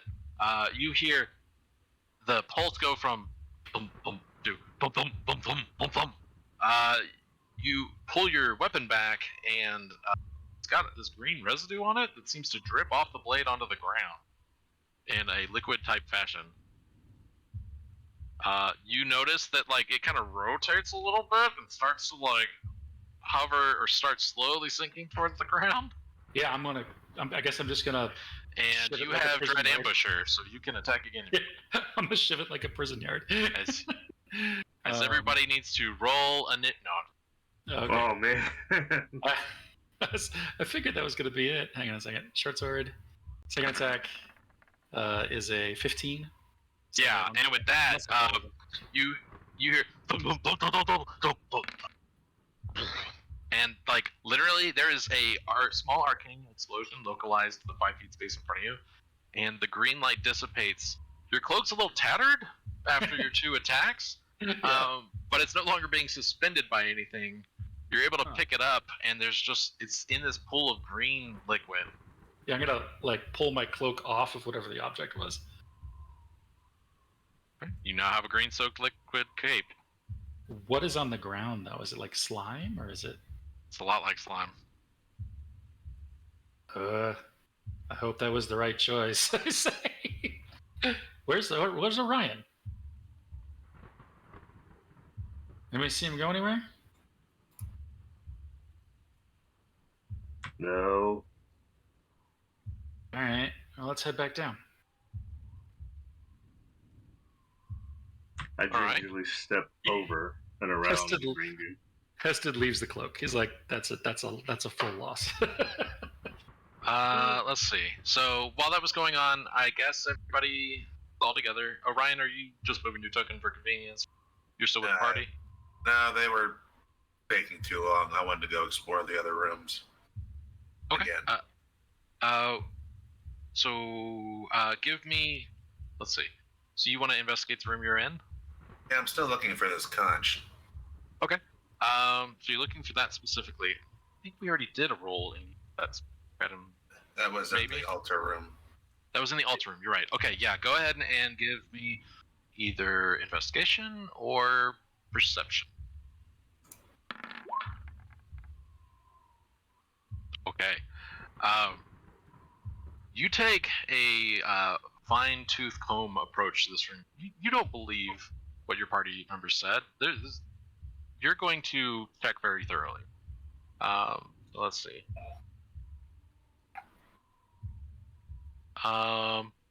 So again, you see this chair that's this unique piece of furniture. It's barnacle encrusted. You see there's some food in here. You see the bed. You spend a good 5 solid minutes in here, kind of professionally tossing this place. You don't find anything that resembles door. Your perception check also allows you to see out these windows here that face to the north on the map, and you're able to see that the storm continues and continues to get worse. Alright. And if there's nothing here, I'll back out through the door and then back out into this main room. Okay. So this is a foyer, pretty devoid of decoration. There's not a lot in here outside of what was described, in terms of the physical features of the room. of decoration. You know, Why not? it's a pretty bare space. The most decorative elements of them are the fact that it has a window and the carvings in the doors. There's no additional furniture in here. I know that when I was in this altar room, there was another door towards the south. So I guess I'll just poke my head out that one to try to finish rounding off my search. Yeah, so you're able to go into the altar. How close to the altar do you get? A fair, as far away from it as I can get while moving closer to the door. Okay, the altar is adjacent to. So not very good. Okay. As you get closer and closer to this altar, you're starting to get like your hair is standing on end. There's static charge in I have a mohawk. Do that. You're able to open the door, which is already revealed on the map. And yeah, so this space to the south of you looks like, boy, it looks like a cluster of nests is really the best way you can visually describe it. You see gray feathers. You see a big deal of mess out here. And how long are you spending out here? It's raining very hard. This is outdoors. I'm assuming if they're harpy feathers, and these must be harpy nests. While I don't know much about harpies, know quite a bit about terrafolk, so I'm going to search the nests for shiny things, like conches and jewels and such. You don't find a shell of any kind, but you do find a potion of water breathing. It's not even hidden or obscured. It's literally just sitting on top of one of the nests. However, if you want to do any further searching in here, keep in mind because of the rain, it's disadvantage on perception checks. And go ahead and roll that. Okay. You don't find anything else. Alright. Let's go back inside then. I think there's just this one door left here to explore. Yeah, I tried to open it. Yeah. So, Before they open that door, I think now would be a great time for us to take a break. Break time! Before they find out what's behind the last door they haven't opened yet, as far as they know. So let's go ahead and take our break right here, and then when we get back, we will find out what is behind door number, I don't know, I didn't count the numbers. But anyway, we will figure out what's behind the door and what is up with the storm. So we will be back in just a few minutes.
Start by opening the doors, I guess. We are back. Yeah, you're gonna open the door. That sounds like a great plan. Nothing could go wrong with that.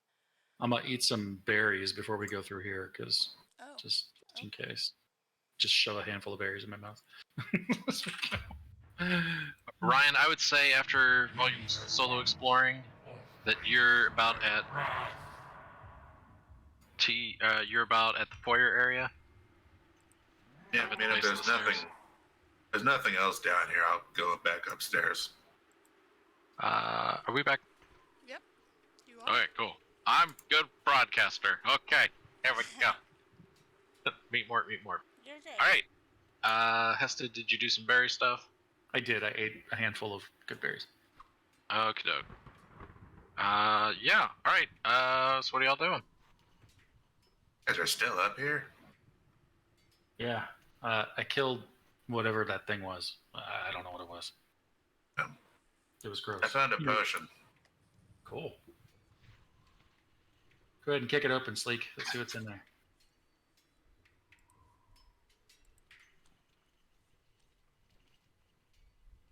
Think you open the door? Sleek, are you opening the door? Cooper. I just opened the door. Okay. And they have. There you go. All right. So the first thing, Sleek, that you see is the weather continues to get worse. You're still at the slightly obscured stage. Kind of from your vantage point, you're really only able to see. There's this smooth landing, kind of like a rooftop balcony vibe going on. Directly in front of you is it's about a foot up of stone, and then another 2 feet up like this iron railing that goes around. You saw some of this iron railing up at the top of the line as well. It looks like it's meant to deter people from falling over. But now that the door is open, even over the sound of the storm, you're hearing chanting.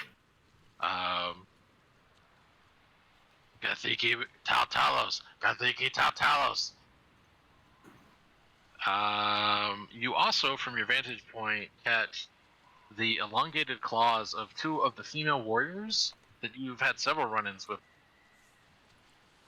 And it's with that, I'm gonna roll initiative. I like it. Orion just walks up and closes the door. Exactly.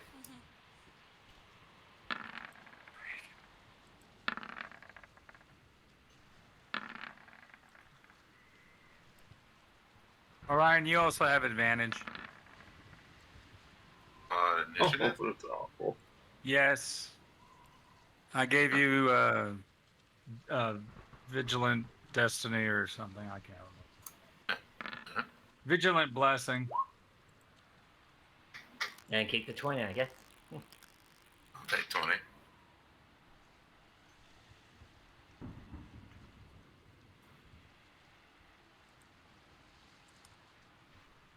All right. So we're gonna assume that everybody's settled. Mm-hmm. Sending. Okay. So some of you won't know this yet, but I will explain it for the purposes of. I don't want to explain it in mid-combat. Sleek, this iron railing that you saw is actually crackling with energy. You see a static charge on it. Looks like it might hurt if you or anyone were pushed into this. All right, Orion, you're up. All right. Can I get by Slink? Yeah, we're still using the freely move. All right. So if that's the case, I'll go here.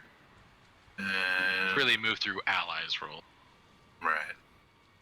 I will say here. And at this point, you see everything that's up. Oh, that's great. Yep, 1 second. I'll go ahead and just do that. Point of origin is me, so perfect. All right. So kind of a surprise look. Deep breath and a big old refrigerated blast of air. Yeah. Okay. So that's some con saves here for. We'll start with guy up at the north, Blue Star. Con. And then the one to the left of him. And then we'll do the Orc Claw blue that's close to you. Con. Okay. So let's see. This Should be one. one more. There should be one more. No. Why not? Four So- of them. And There's 4 of them in the area. Is Blue, there? purple, blue, light blue. Yeah. What is? Purple's not on my map. No. There's a Claw of Luthic right in front. No, I know what you're talking about because I see it on the Stream. That's Twitch.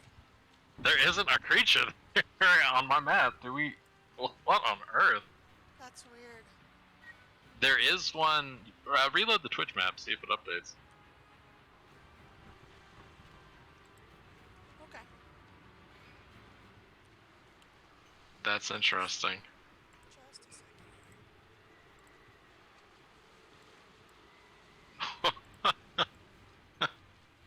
He's moved now. That is intensely strange. That is intensely strange. How about this? I will not move that person there, but I will let him take the damage. So we'll do a roll. Does that sound like a good compromise? I feel like. Sure. say that again? Okay, so I don't know why some of the maps were loading different. Purple isn't there, otherwise you guys would have been able to make it out there. So I'm just going to give you some bonus damage because of a roll 20 glitch on a guy that's nowhere near your your spell. Is that fair? Sure. Say yes, because I can enforce it. But I would never do. But I'm doing it. Alright, so that one probably made the save. So let me do the guys that were physically there for. Oh, man, that was interesting. Good way to start the combat is misunderstanding. Really inspires confidence with your players. Alright.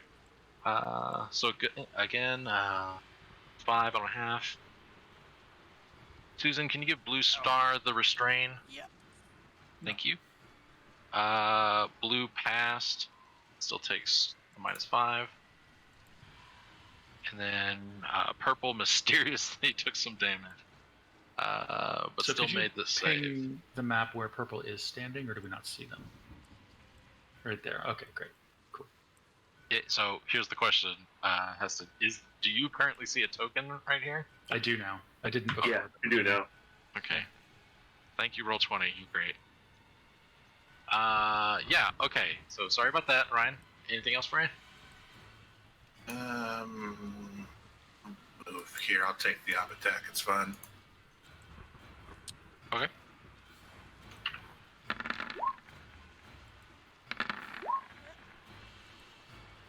It didn't want to roll the first time. So only the first one. Yeah. It's supposed to be. Eh,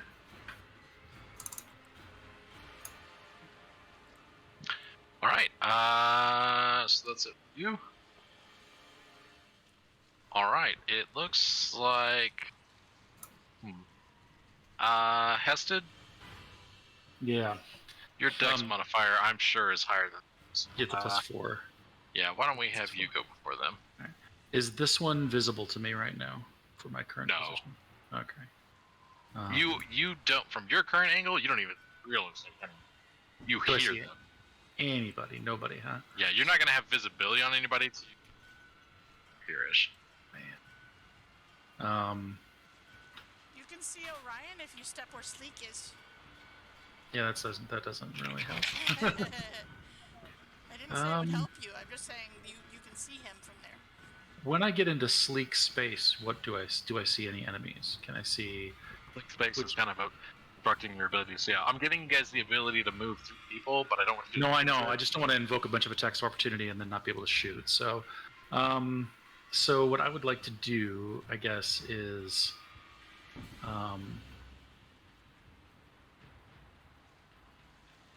You have to get to where Sleek is to see these creatures, but Sleek is in that space, so you won't be able to do that. It's almost like there's a tactical benefit to Okay.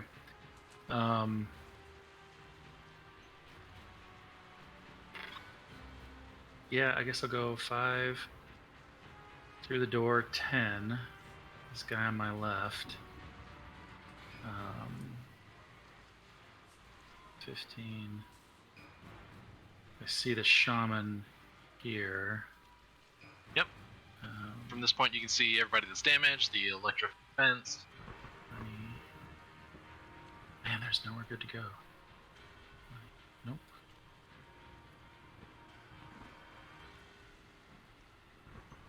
Nope, I draw short swords. I'm not going to be able to fight with the bow. That sucks. All right, here. All right, and this first guy is going to get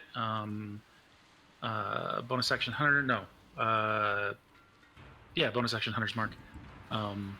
And I'll attack him with a short sword. All right. Sorry, Susan. No, it's all good. I was trying to click on something else. By the way, everybody, Susan has done an amazing job of helping me do the reveal for the darkness zones, and I just want to give her credit because I completely got to just sit back and let her do it. So very appreciative. It's like I do it on a regular basis. I'm gonna ashy it. I'm gonna ashy that one. So 22 on the ashy. I shouldn't have advantage, but I do. Normal. Okay, so for an ashy, if you roll once, I'll let you re-roll it. Okay. But you can't just use the 22 that was there. Is that fair? That's fine. An 8 plus 6 is a 14. Just hits. Okay. Good enough then. So that will be. I'll just roll the damage here. So 9 plus a d6. So 9, 10, 11 on the first swing, and then I get my bonus swing because I'm a Gloomstalker. So here comes the second short sword swing. 19. And that gets an additional d6 and an additional d8. Are you doing the... Okay, you got it. Yep. So another 9, so another 15. So total damage... I got it. 27 total damage. Okay. Well, for starters, you see all these hits connect. For seconders, patent pended off. You see this creature's eyes turn red in something you're very familiar with. Yep. She looks very angry. Right on. She enters a bloodied state. I'm going to shout back, "There's a lot of them! Shaman! Many shaman!" And that's it. Okay. Let's see.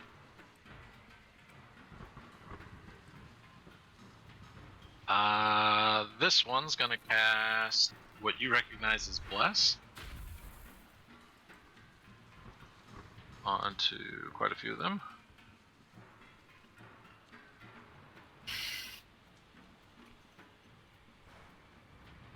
This one's gonna cast Bless on quite a few of them. It's like playing Warcraft when the orcs buff the armies. They all get bloodlust. Anybody? Yeah. Yep, that's exactly what it. This one is gonna go over here and shoot a dazzling array of lightning at a as a lightning bolt goes flying. Oh. That's gonna be a dex save, and the DC is 12 for Orion. That was nice of you to line up a straight shot right there, Ryan. There's no such thing as not a straight shot. So everything's gonna lie. 8d6. So you make the save, so you'll take half damage. So 18. Ouch. Orion, as not only as you get rocked by this, you notice that this bolt of lightning goes past you. Hestia, you're able to see this as well. Slams into this electrified fence, and the current of this seems to resonate across. Orion, because you're standing so close to that fence, you feel the static charge just got stronger. Okay, so that's those guys, and then let's see. Blue cannot move, so we'll cast guess this one will move back out of the way. Blue can't move. So we'll then cast. Can't do Thunder Wave. We'll cast Blast, because that's all I can do. Concentrating. Blast. Blast. And Blast. And this one. 10, 15. Everybody else out here? Really, Orion is the only one out. You've got Hested too.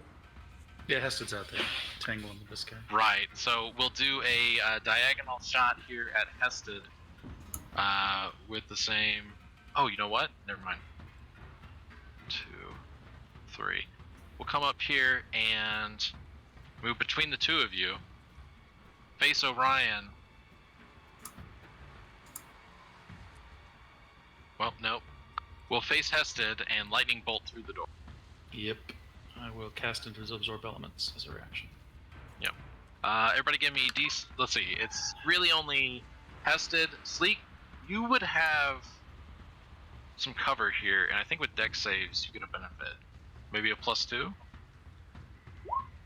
So Hested and Sleek give me dex saves, but Sleek, you're gonna have an advantage. Okay, cool. And also, I'm going to cast my new spell, I guess. Oh First do the death save. Death area save first, with advance. Okay. 15. So yeah, absolutely. With the 15 there, and you had some cover too. So both of you make the save. Hested, you're going to be doing quarter because of Absorb Elements. Mm-hmm. And Orion, if you want to retroactively use Absorb Elements on that flow, go for it. That's fine. That's fine. I'll take No, it. go for it. Well, you do you. We want Your to call. kill you, but we don't want to make it easy. Come on. Yeah, I don't care. Do it. But yeah, Umo, you noticed that like because of your positioning on the stairs, there's a lightning bolt that goes flying in here, but it's over your head. And as I see the lightning, I like to cast this. Nice. Basically, another resistance to lightning dance.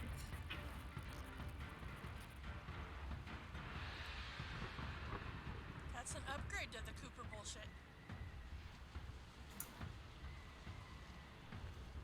This is Yeah. like a cantrip out of Fist No, Bang? it's just the template he's using to make it. It's something else that he's customized. Oh, is this your feat? Yep. Okay, understood. Very cool. All right, so that was that guy, and I think that's all of them. Yep, it is. All right, so that ends them. Okay, so Hested, you see your buddy right there? Your buddy is very angry. Bring it. And he's got blast. Oh, that's right. He's got bless. That's right. I forgot he had bless. He might hit. Yeah. So that is a D4. He misses. All right. Don't worry. He's very angry. Cool. And 4. So That one hit. That last one hit for 3. I just want to see how well. 19. Okay. So that's gonna be 3 points of damage for that guy.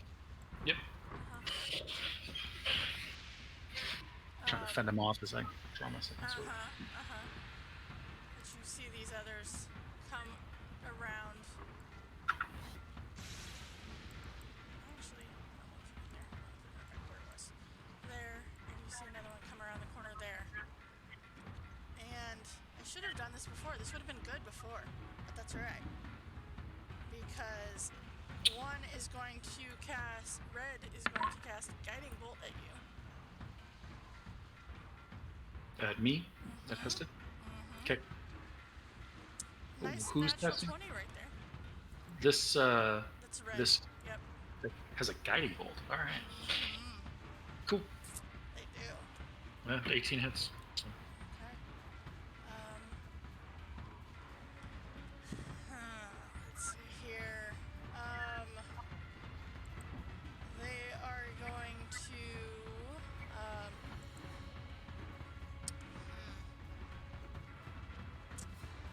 Oh, there's only 2 though. Wait a minute. You know what? Purple's gonna do it. He's gonna step there just so he Well, can. the guiding bolt would have had blast. It would have. It would have. It hit anyway, It so hit it doesn't. anyways. Okay. But Purple's gonna move to there, and so he can see Sleek, Hested, and Orion. And cast Bane. Jesus. All right. So What does it say? It is a Wisdom? charisma saving throw. Yeah. Uh-huh. 17. Sweet. Thank you, Sleek. Nope, actually. Not mine. I know, but I knew that Sleek was gonna have a great chance at this one. Alright. So, let's see here. That is... Alright, well, I'll get Sleek. So, Sleek, you are Baned. So, D4 to all of those fun things that, you know... Yeah. Attack rolls or saving throws. Alright. And so that's that guy, and you are guiding bolted. Or actually, not star. Okay. And so, you know what? We're gonna throw green with advantage, because guiding bolt, we'll throw another guiding bolt at you. At me? Uh-huh. Yeah, that hits. Yeah, so you take another 10. Sweet. I'm at 4. And you are... The next person has advantage. Yep. Yeah. So I think that's all of my guys.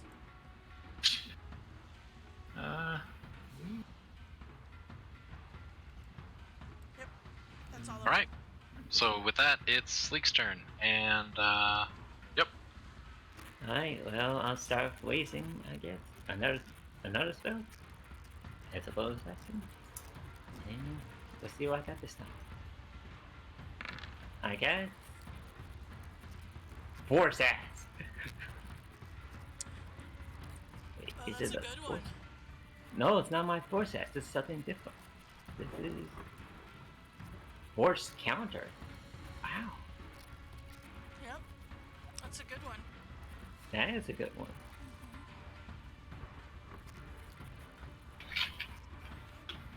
I just have a seal all around me, and when it hits me with a melee attack, will get automatic damage.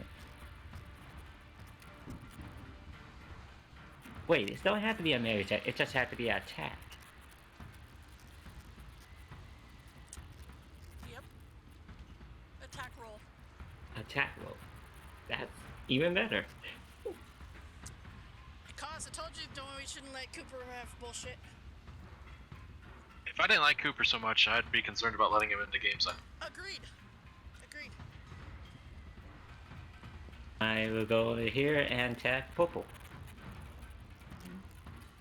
But not reckless. I'm going to do a normal attack this time.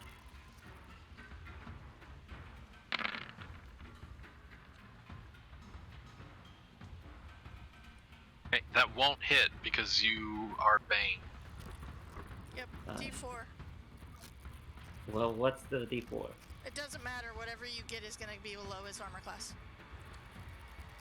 Now we have to flip it.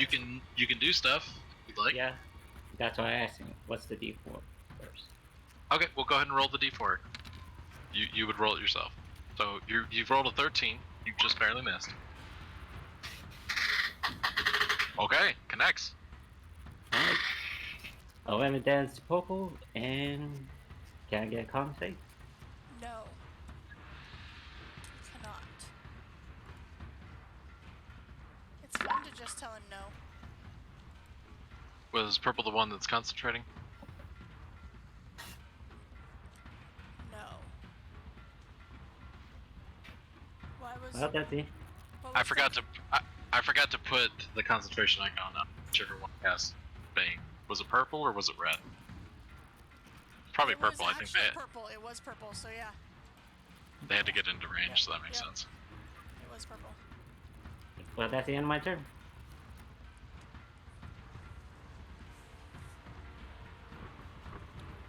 All right, Umo, you're up. Okay, I'm gonna. Remember, you can start from here. I'm not penalizing you. Token.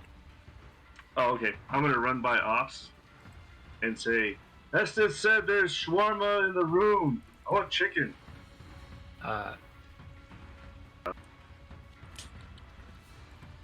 As Umo passes a very messed up Hested, he says, "Put him over the side." I get there.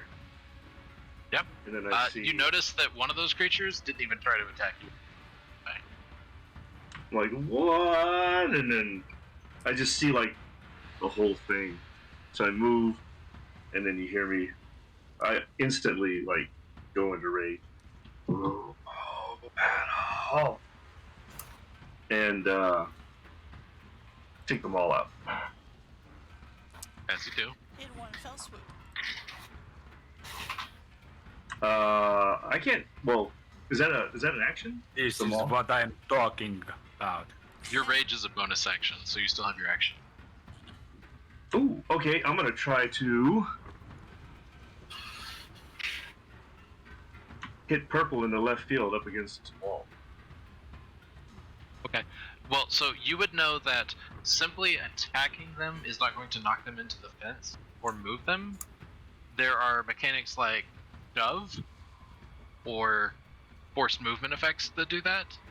Oh, okay. You could grapple someone and then move and push them into it. You also know, well, you don't have multi-attacks. But yeah, and if there's something, ask and I'll try and help you out with it. But attacking them won't just push them into it. Okay.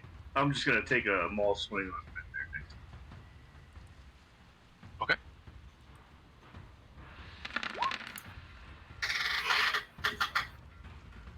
No.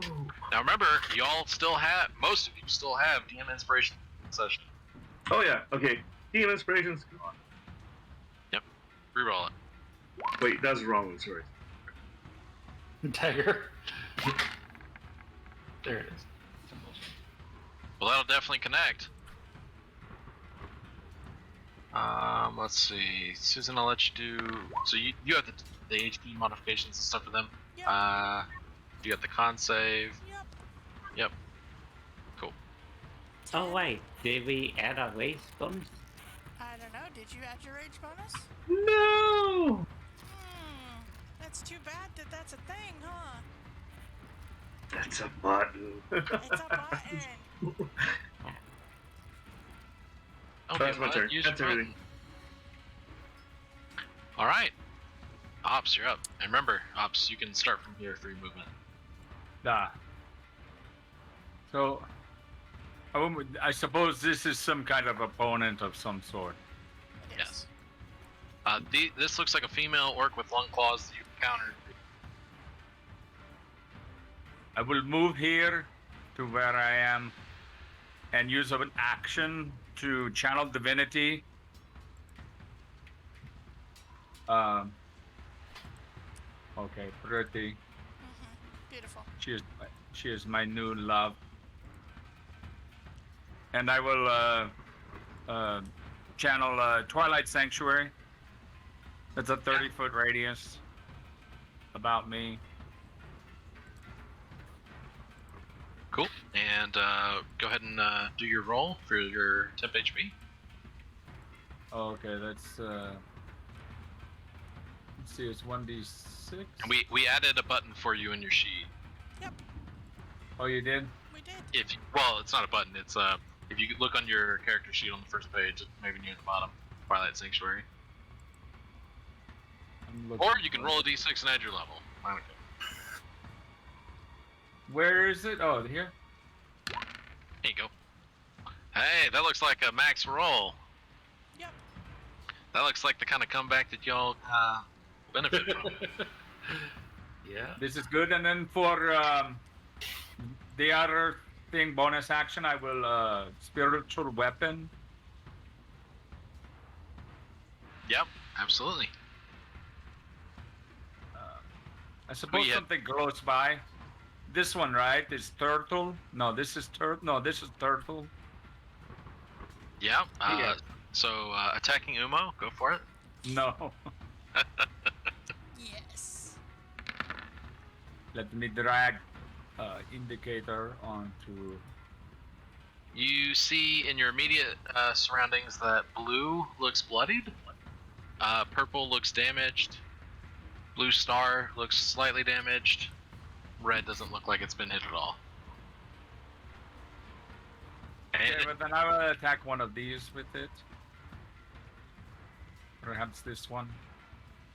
okay, I'm gonna try and move one token without the other. That's not going. So it's fine. But yeah, you can go ahead and hit blue. So let's see. The roll is good. So you're gonna do 8 points of damage to blue. The blue star or the blue orc? Here. This one right Okay. here. Just checking.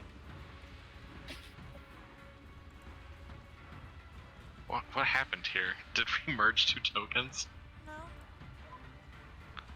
There's a circle. It has an aura.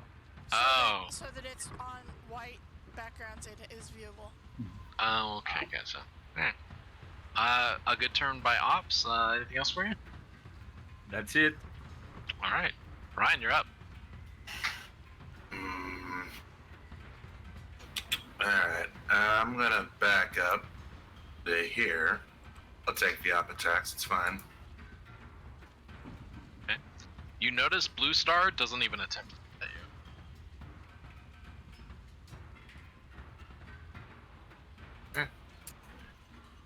And let's see, there's one, two, there's a whole lot of people here. Alright, so, But Orc Claw does swing at you, so not a miss.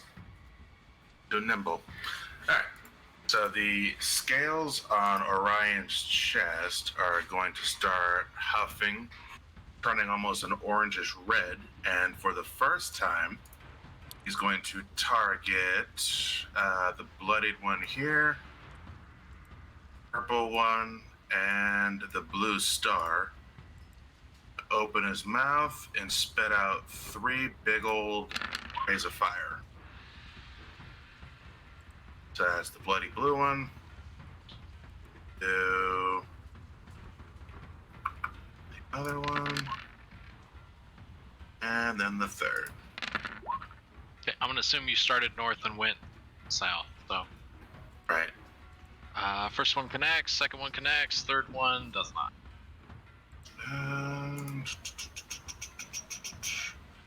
Alright. And then I'm going to quicken spell as a bonus action firebolt on the bloody blue one here. There are some bonus casting rules, so you would be quickening the Scorching Ray, and regular attacking with the cantrip. It because of doesn't bonus matter action which. rules, but it doesn't matter for the purposes. I don't think it matters which order I do it in, but Yeah, in you- any you case. Well, it says You can quicken bonus it. action or action. Yeah, it's only matters as bonus, but you can. There's if you look up bonus action spells, it Yeah. matters, but for the purpose of this, it doesn't. I'm just bringing it up because of the thing. But I'll review it later. It doesn't matter. Cool. So that's gonna hit. That creature's looking really rough, Orion. You've singed it with fire twice this turn. It was a blue, I believe. Cool. Anything else? Nope. Yeah, Hested's hand reaches down to his other short sword, and when it comes free from the scabbard, it sparks with the absorbed lightning. And he will swing at this one with that short sword.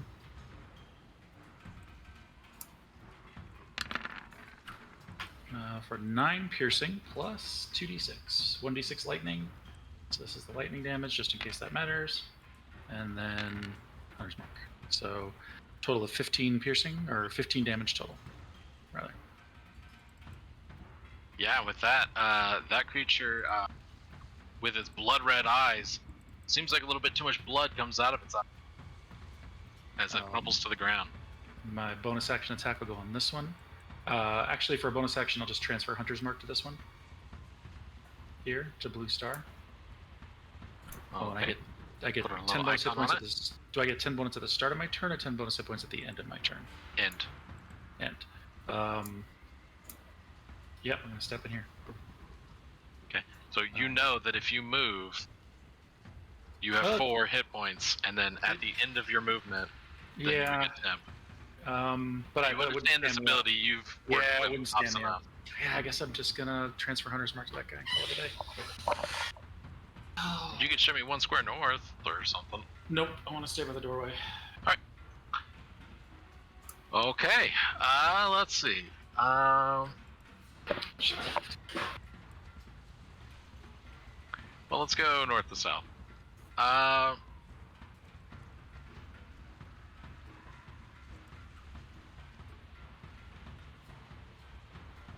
Let's see. Blue Star is going to... I need a con save from Orion as he pushes his hand forward, uses Thunder Wave, and attempts to slam you into the...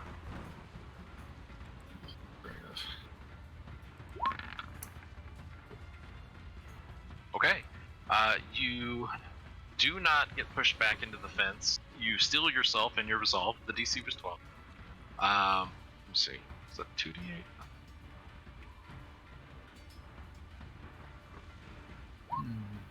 For a measly 1 point of damage. So, that's what that one does. Still frozen in place as you laugh at his feeble efforts to beat you. Let's see. For Light Blue Star is going to...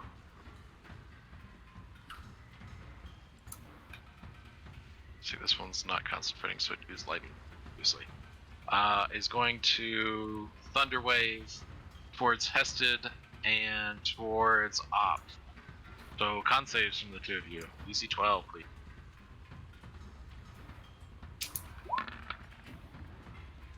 A much better damage roll.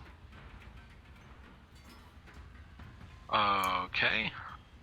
So Hested, you'll take half, and you're not shoved back. Make sure you pull that out of your temp HP. Yep. And I need a con save from...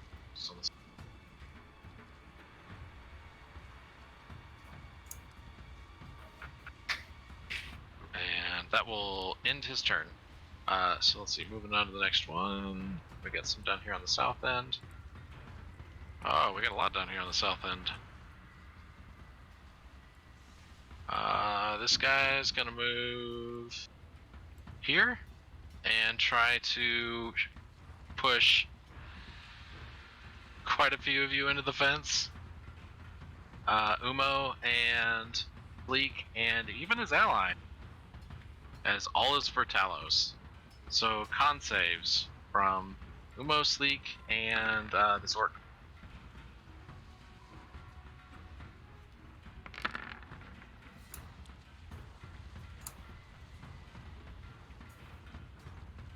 And remember, some of you are baned. Take that into account. I think only one of us is baned. Just Sleek. Hested does get the temp HP. Yeah, I did. Yeah, we're letting you guys figure that out. Being there. Trust. So, the DC was 12 there, so after your Banes or whatever, and let me do one for Orc Claw. I already did. Oh, you did? Okay, cool. So, those of you that Sleek passed, Sleek you take 5 damage, but again reduced.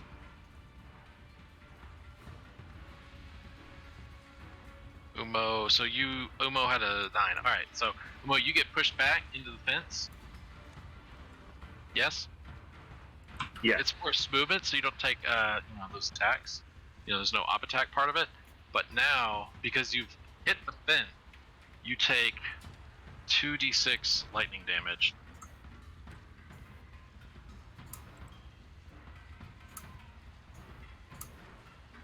keep in mind your resist. Or no, sleek is Yeah. resistant. It's hard to remember which of our barbarians is. Yeah, I'm resistant to anything but sight. So it's now, just everybody's seeing Umo hit up against the fence. You have a general idea of what's happening. This iron fence that surrounds his face was initially charged. It got stronger after it was hit by a lightning bolt, and it looks like coming into contact with it can do some damage.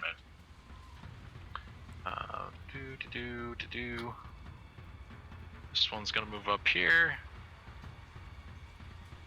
And can only get Umo here. So it's gonna do. I need another con save from Umo as another thunder wave goes out.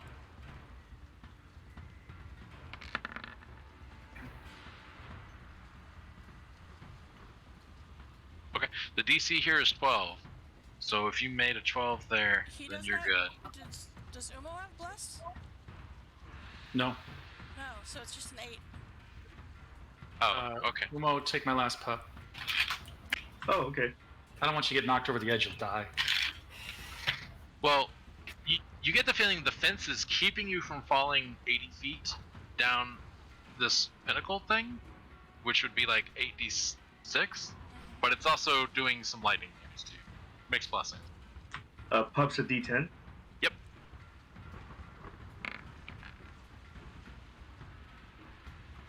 Okay, you absolutely kind of stomp down with some constitution and some fervor, and keep yourself from getting knocked over and only take half damage. Let's see. This one is going to move up here and spout all his Fatalos and shoot a lightning bolt just straight up.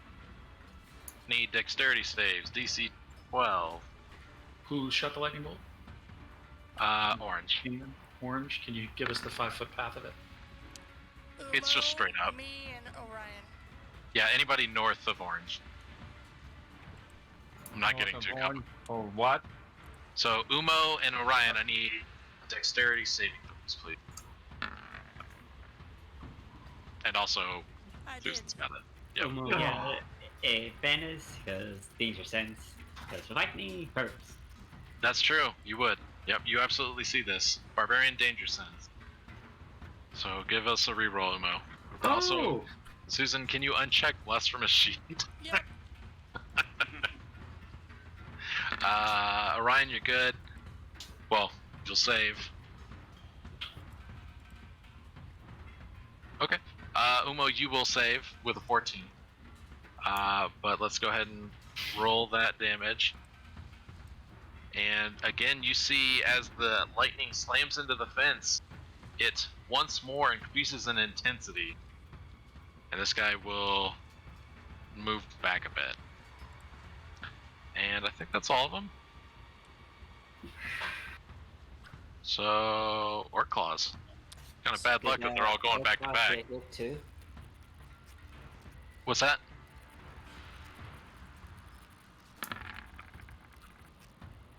Sorry, Yep. Coop, what was that? Your bane is no longer. But you see the purple, just the eyes color shifts, and you see that they are pissed. And you have a feeling that this might hurt a little bit. As 2 are coming to you, Sleek.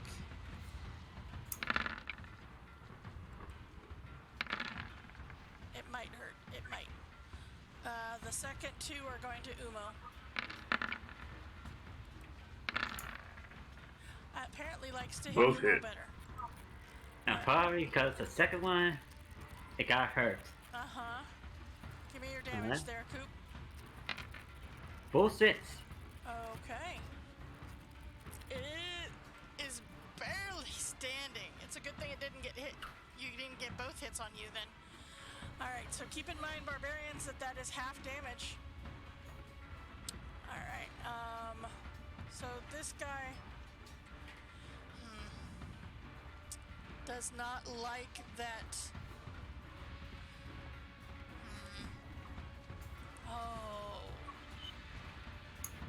take the chance, Cause? I think I do take the chance. It's gonna step over right there and cast at its highest level on its party member. Sure wounds. Yep. Hey, you guys can heal, so can we. And then green,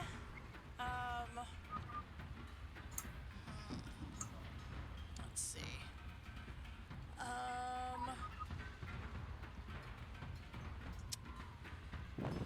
Let's see here. Seeing that those two were definitely getting hits, so it's gonna send a guiding bolt at Sleek. Green is. No. Wait. Bless. Wait, bless. No. 13 does not hit you, does it? Nope. Dang it. Alright. I think that's all my guys. Alright, Sleek, time for some retaliation. Oh, speaking. Oh no, it had hit you. Never mind. No, cause it's time for more spells. As a bonus action, I'm gonna do my new spell. Burying with spells. Oh That's boy. it. Okay. D4, and I choose. Let's go with cold dance. With this one. I approve. And there's a small dragon roar as your weapon is encrusted with Nice.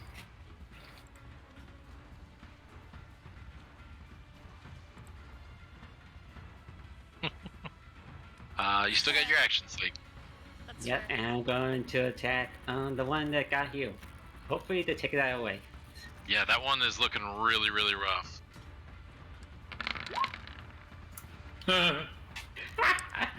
Well, I said earlier that attacks don't slam them into the fence, but this attack does slam them into the fence and beyond. As you kind of like chip shot golf them over the side with a brutal critical. Dragon power, baby. And that be on my turn. And tip away hit points, right? Yep, everybody's tracking their own temp HP. It's 10. 10 points. At the end of your turn, because I forgot to do it earlier, a deafening boom happens as this metal pole that's over here, that it looks like there was a runic circle around, gets struck by lightning. There's a deafening flash. Nothing that blinds you because you're so engaged with the targets in front of you. But you notice after that the fence again appears to increase in static charge. Start chucking him into the That was fence. supposed to happen at the top of the round, but we're doing it. Umo, you're up. All right, I'm gonna take a swing on red again. Okay. Rage button click. In a desperate hope to get Umo's attention while you're swinging, I'm gonna shout, "Get away from the fence, Umo! You too, Orion!" Okay, well that's gonna connect.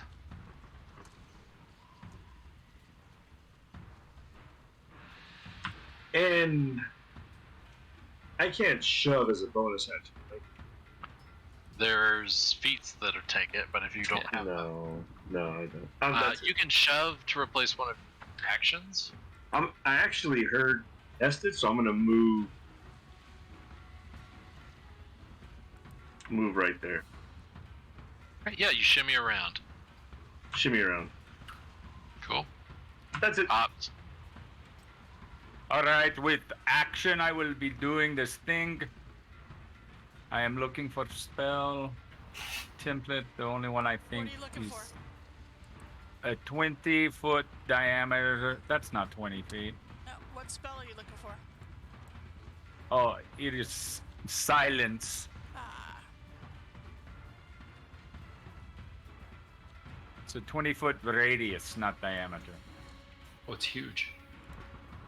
Nice. And I want to put it over to the south here. I can drag it.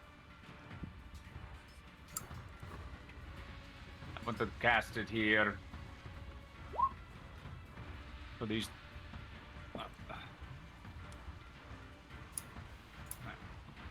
Okay. So the furthest north you have it in effect is that, we'll say. Yeah, like right here, where we are. Okay. So you cast this magic.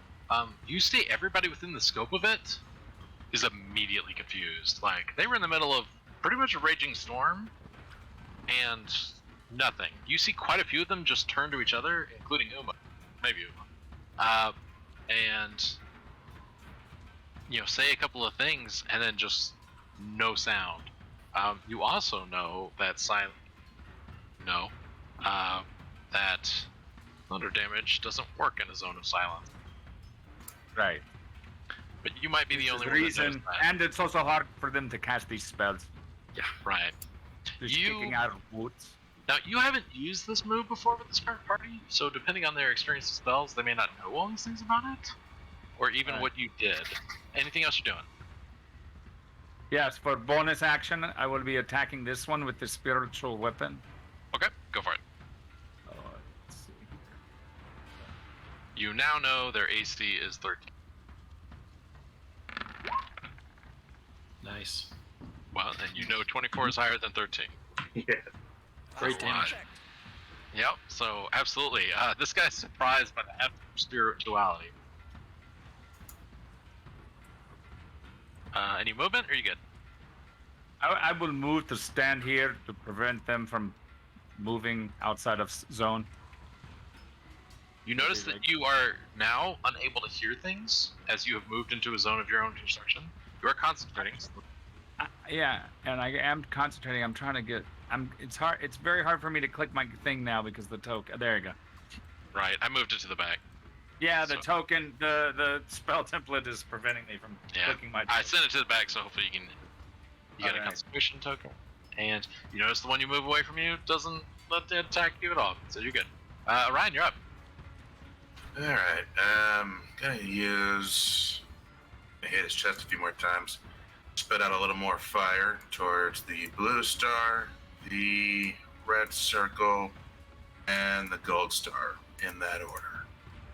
So, there's 1, 2, and 3. Nice. All 3 of those will hit.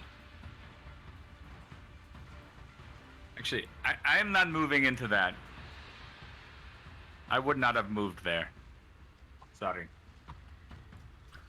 Okay, we'll let it go this one time, but probably... Well, I would know my spell. Right. Yep. Okay. So you're positioned outside your silent zone. Let's see. Susan, can I ask you to take care of all 3 of those tokens if you just... Thank you so much.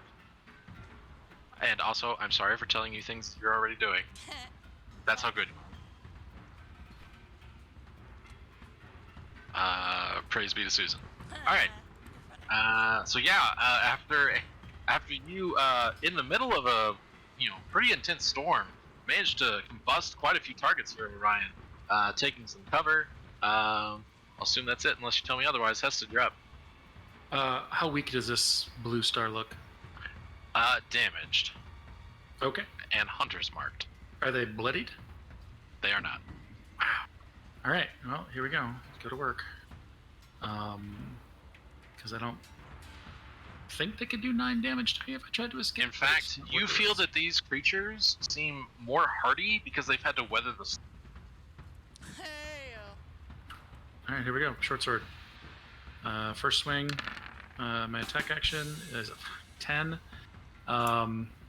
Miss. That's it. I don't have anything to do with it, so I'll take my bonus action. With the other short sword. Wait, 20. Is it rolling ops spiritual weapon for some reason? No, I'm not on my screen. Yeah, it looks like you might have changed it on accident on the very bottom, rolling as. Oh, yes, because I was trying to whisper to him. He and I were having a conversation. So those are rolls from your sheet. They just say Yeah. that. Yeah, these are from my sheet. They're just me doing it. So 8 damage, and then also a d6 from Hunter's Mark. So 2. I'm so sorry. It's actually a total of 7 damage because I don't get my dex bonus on the bonus action. So let me recalculate that really quick. 4. I rolled a 4 on damage. 5, 6 damage total on that one. On this one here. 8, 9, 10.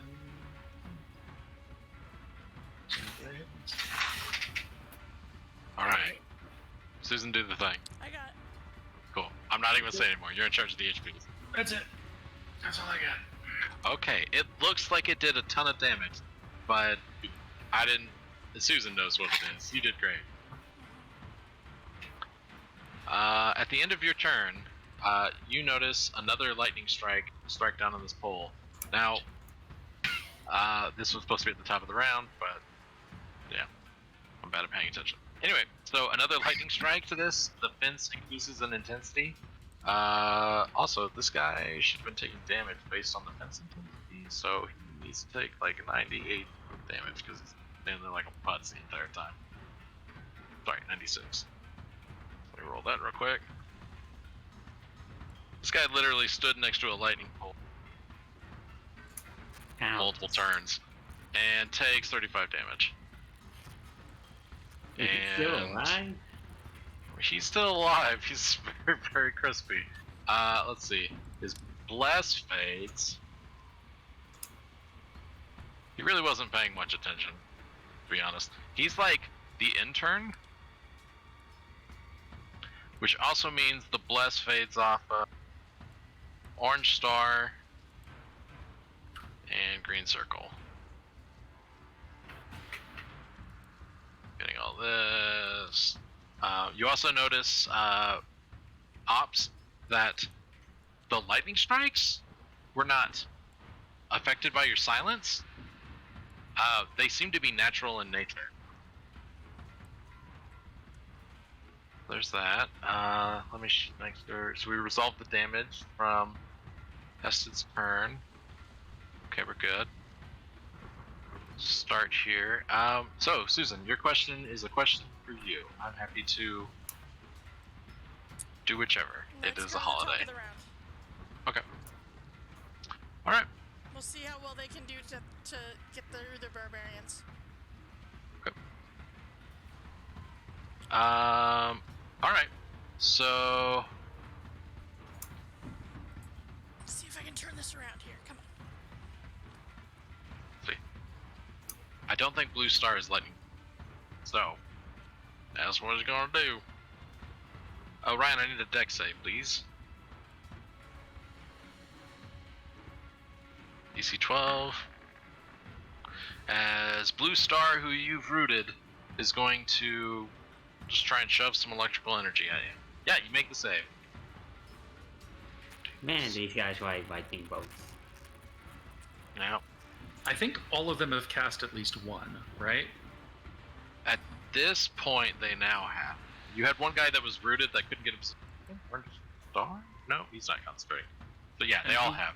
Who cast that most recent one? That was, we started at the top, so that was Blue Star. This person, and they cast it where? I'm sorry. Towards Orion, into a wall. So Okay, yeah. it does not charge the fence. But there's that, and you have a reaction, Orion, if you want to use it. But calculate damage, that makes sense to you. But you did make the save. Okay, so there's that. Let's see. So Blue Star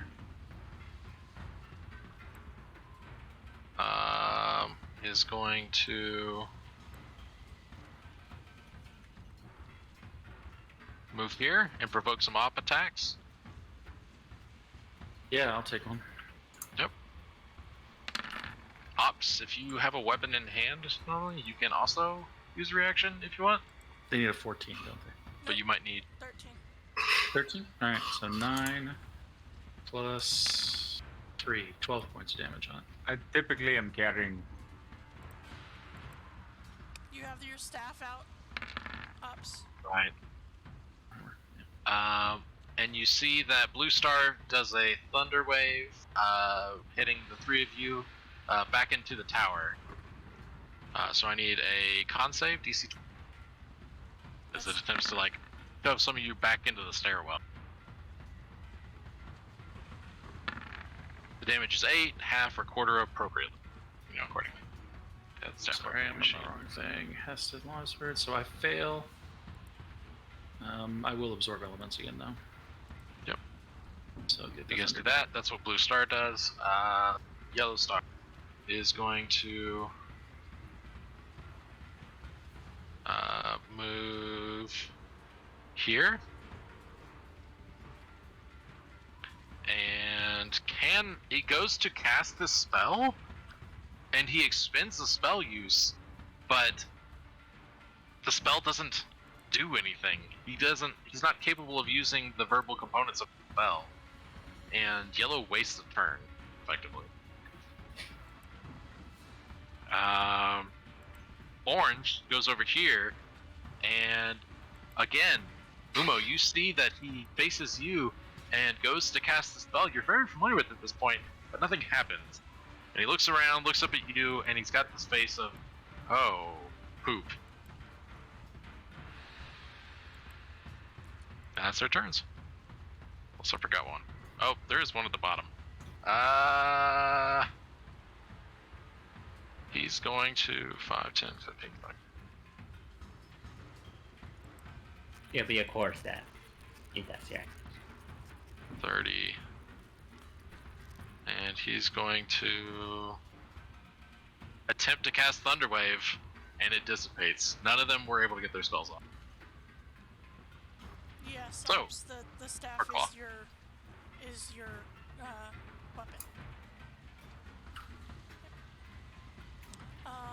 This one doesn't need any verbal components to just attack. So they are gonna look at Sleek.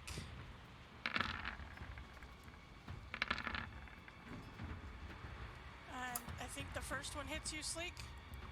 Yep, and let's see. Okay. 2 force damage back at you. That's alright. And then this green guy is gonna come up to Umo and as well do that. 17, I believe, will be just enough to hit you, Umo, Yeah. for 8 damage. Well, 4 damage. 4 cut, yeah, 8 damage cut in half. And remember, that's your tip HP. Yeah.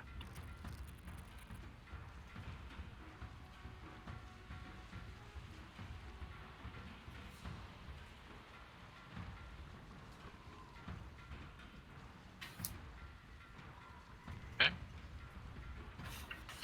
That it for the Orc Claws? Yep. Okay. Sleek, you're up. You do notice that the orcs that are... Some of the orcs that, blindly charged into... You've noticed that a couple of them are, shouting and nothing is happening? And you kind of look around and, they're not as well dressed as some of the other ones that you've been facing, to the north. They kind of look like bowcaster interns. They've got more shoddy clothes. They're trying to cast spells in a zone of silence. They don't seem that bright and maybe not as well.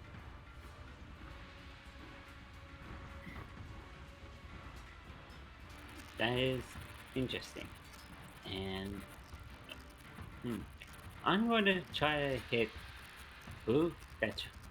Try to hit me with a Thunder Wave. Okay. And what the hell? I'll reckless. I know.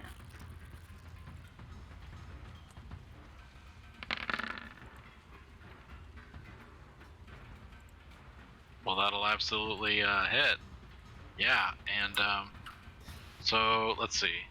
Bloodied wasn't showing previously. Con save. So there's that. Oh, he's not concentrating, he just has blood. Alright, never mind. No con save. But yeah, and 9 damage. Yep. And No bonus action this time. End turn. Okay. Looks like you've knocked him down to a quarter health. Umo. I'll keep wailing on red. All right. Pull out a hit.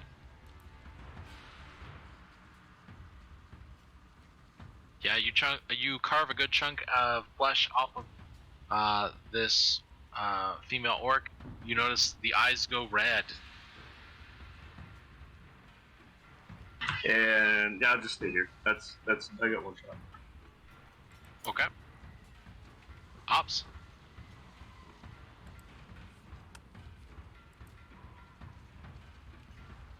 What are you doing, Bob?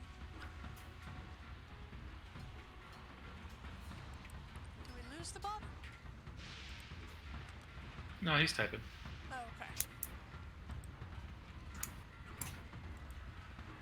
I know that mic life. Oh.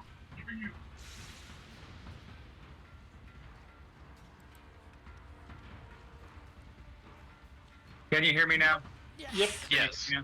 Yep, All right. we got you. I switched back to my laptop mic, so it gets a lot of feedback. All right. So I had a question.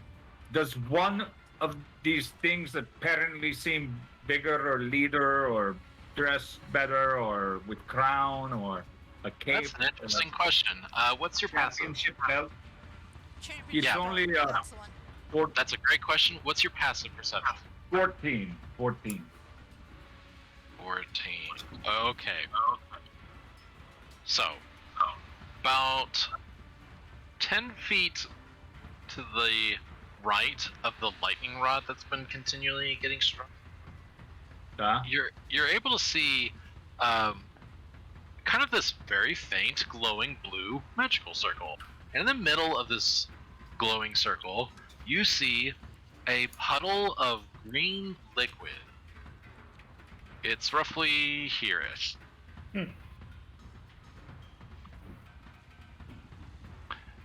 These creatures don't seem to be taking the command of any one particular one of them.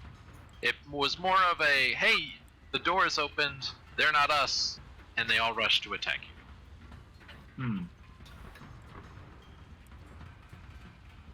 You may never know why. This is true. So what you Right. have to? So for my action, I will put a whole bunch here. Is this one causing trouble back here? Just lightning bolted Orion. Okay.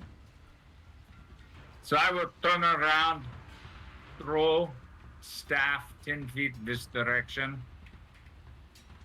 Say Shmia. And Oh shit. Damn. Get him. and I guess it has to roll initiative. It gets its own initiative. So, is it that big, or is it? It is. Yeah, it's a giant constrictor snake. Huge. It's ridiculous. Oh my god. Oh so man, big. that's Okay, well, for starters, I need to get it off this other stuff. Okay, so you're putting it here. Yeah, I'm throwing it this way towards to attack this guy. All right, we'll say it's there. All right. All right. For simplicity's sake, I'm just gonna have it go after you. I don't want to. Okay. The more initiatives we pump into here, the garbagey combat gets. All right. Yeah. Then for bonus action, spiritual weapon will attack here, Okay, go for it. and that is the charm. Yeah, that connects. Yeah, you see this guy is bleeding profusely. You feel like one or two more hits of that type or that nature will cause him to perish. At the top of the round, everybody notices another lightning strike, and a divine voice from above gives you some additional information. And it As soon is as that things- we will We pick will- up from this exact spot next week. As we will. It is after 9 o'clock, and it is a holiday weekend, which means most of you have to work tomorrow morning. So let's not make it too late tonight. So I know, right? It's a weird concept, but thank you so much for everybody hanging out with us here within the Tavern. We appreciate you immensely and am so glad that you got to hang out with us for this holiday. Thank you so much to Cause for being my partner behind the screen on this one. And I guess they really like your DM style. They keep choosing your module section. So, it's a thing. But again, just to reiterate our weekly schedule, we will be back here on Friday for our Eberron Oracle of War campaign, as well as Saturday for our Strict 7 College of Chaos. So until next time, thank you so much for hanging out here within DMS Adventurers Tavern, where adventure is always on the menu. Good night, guys.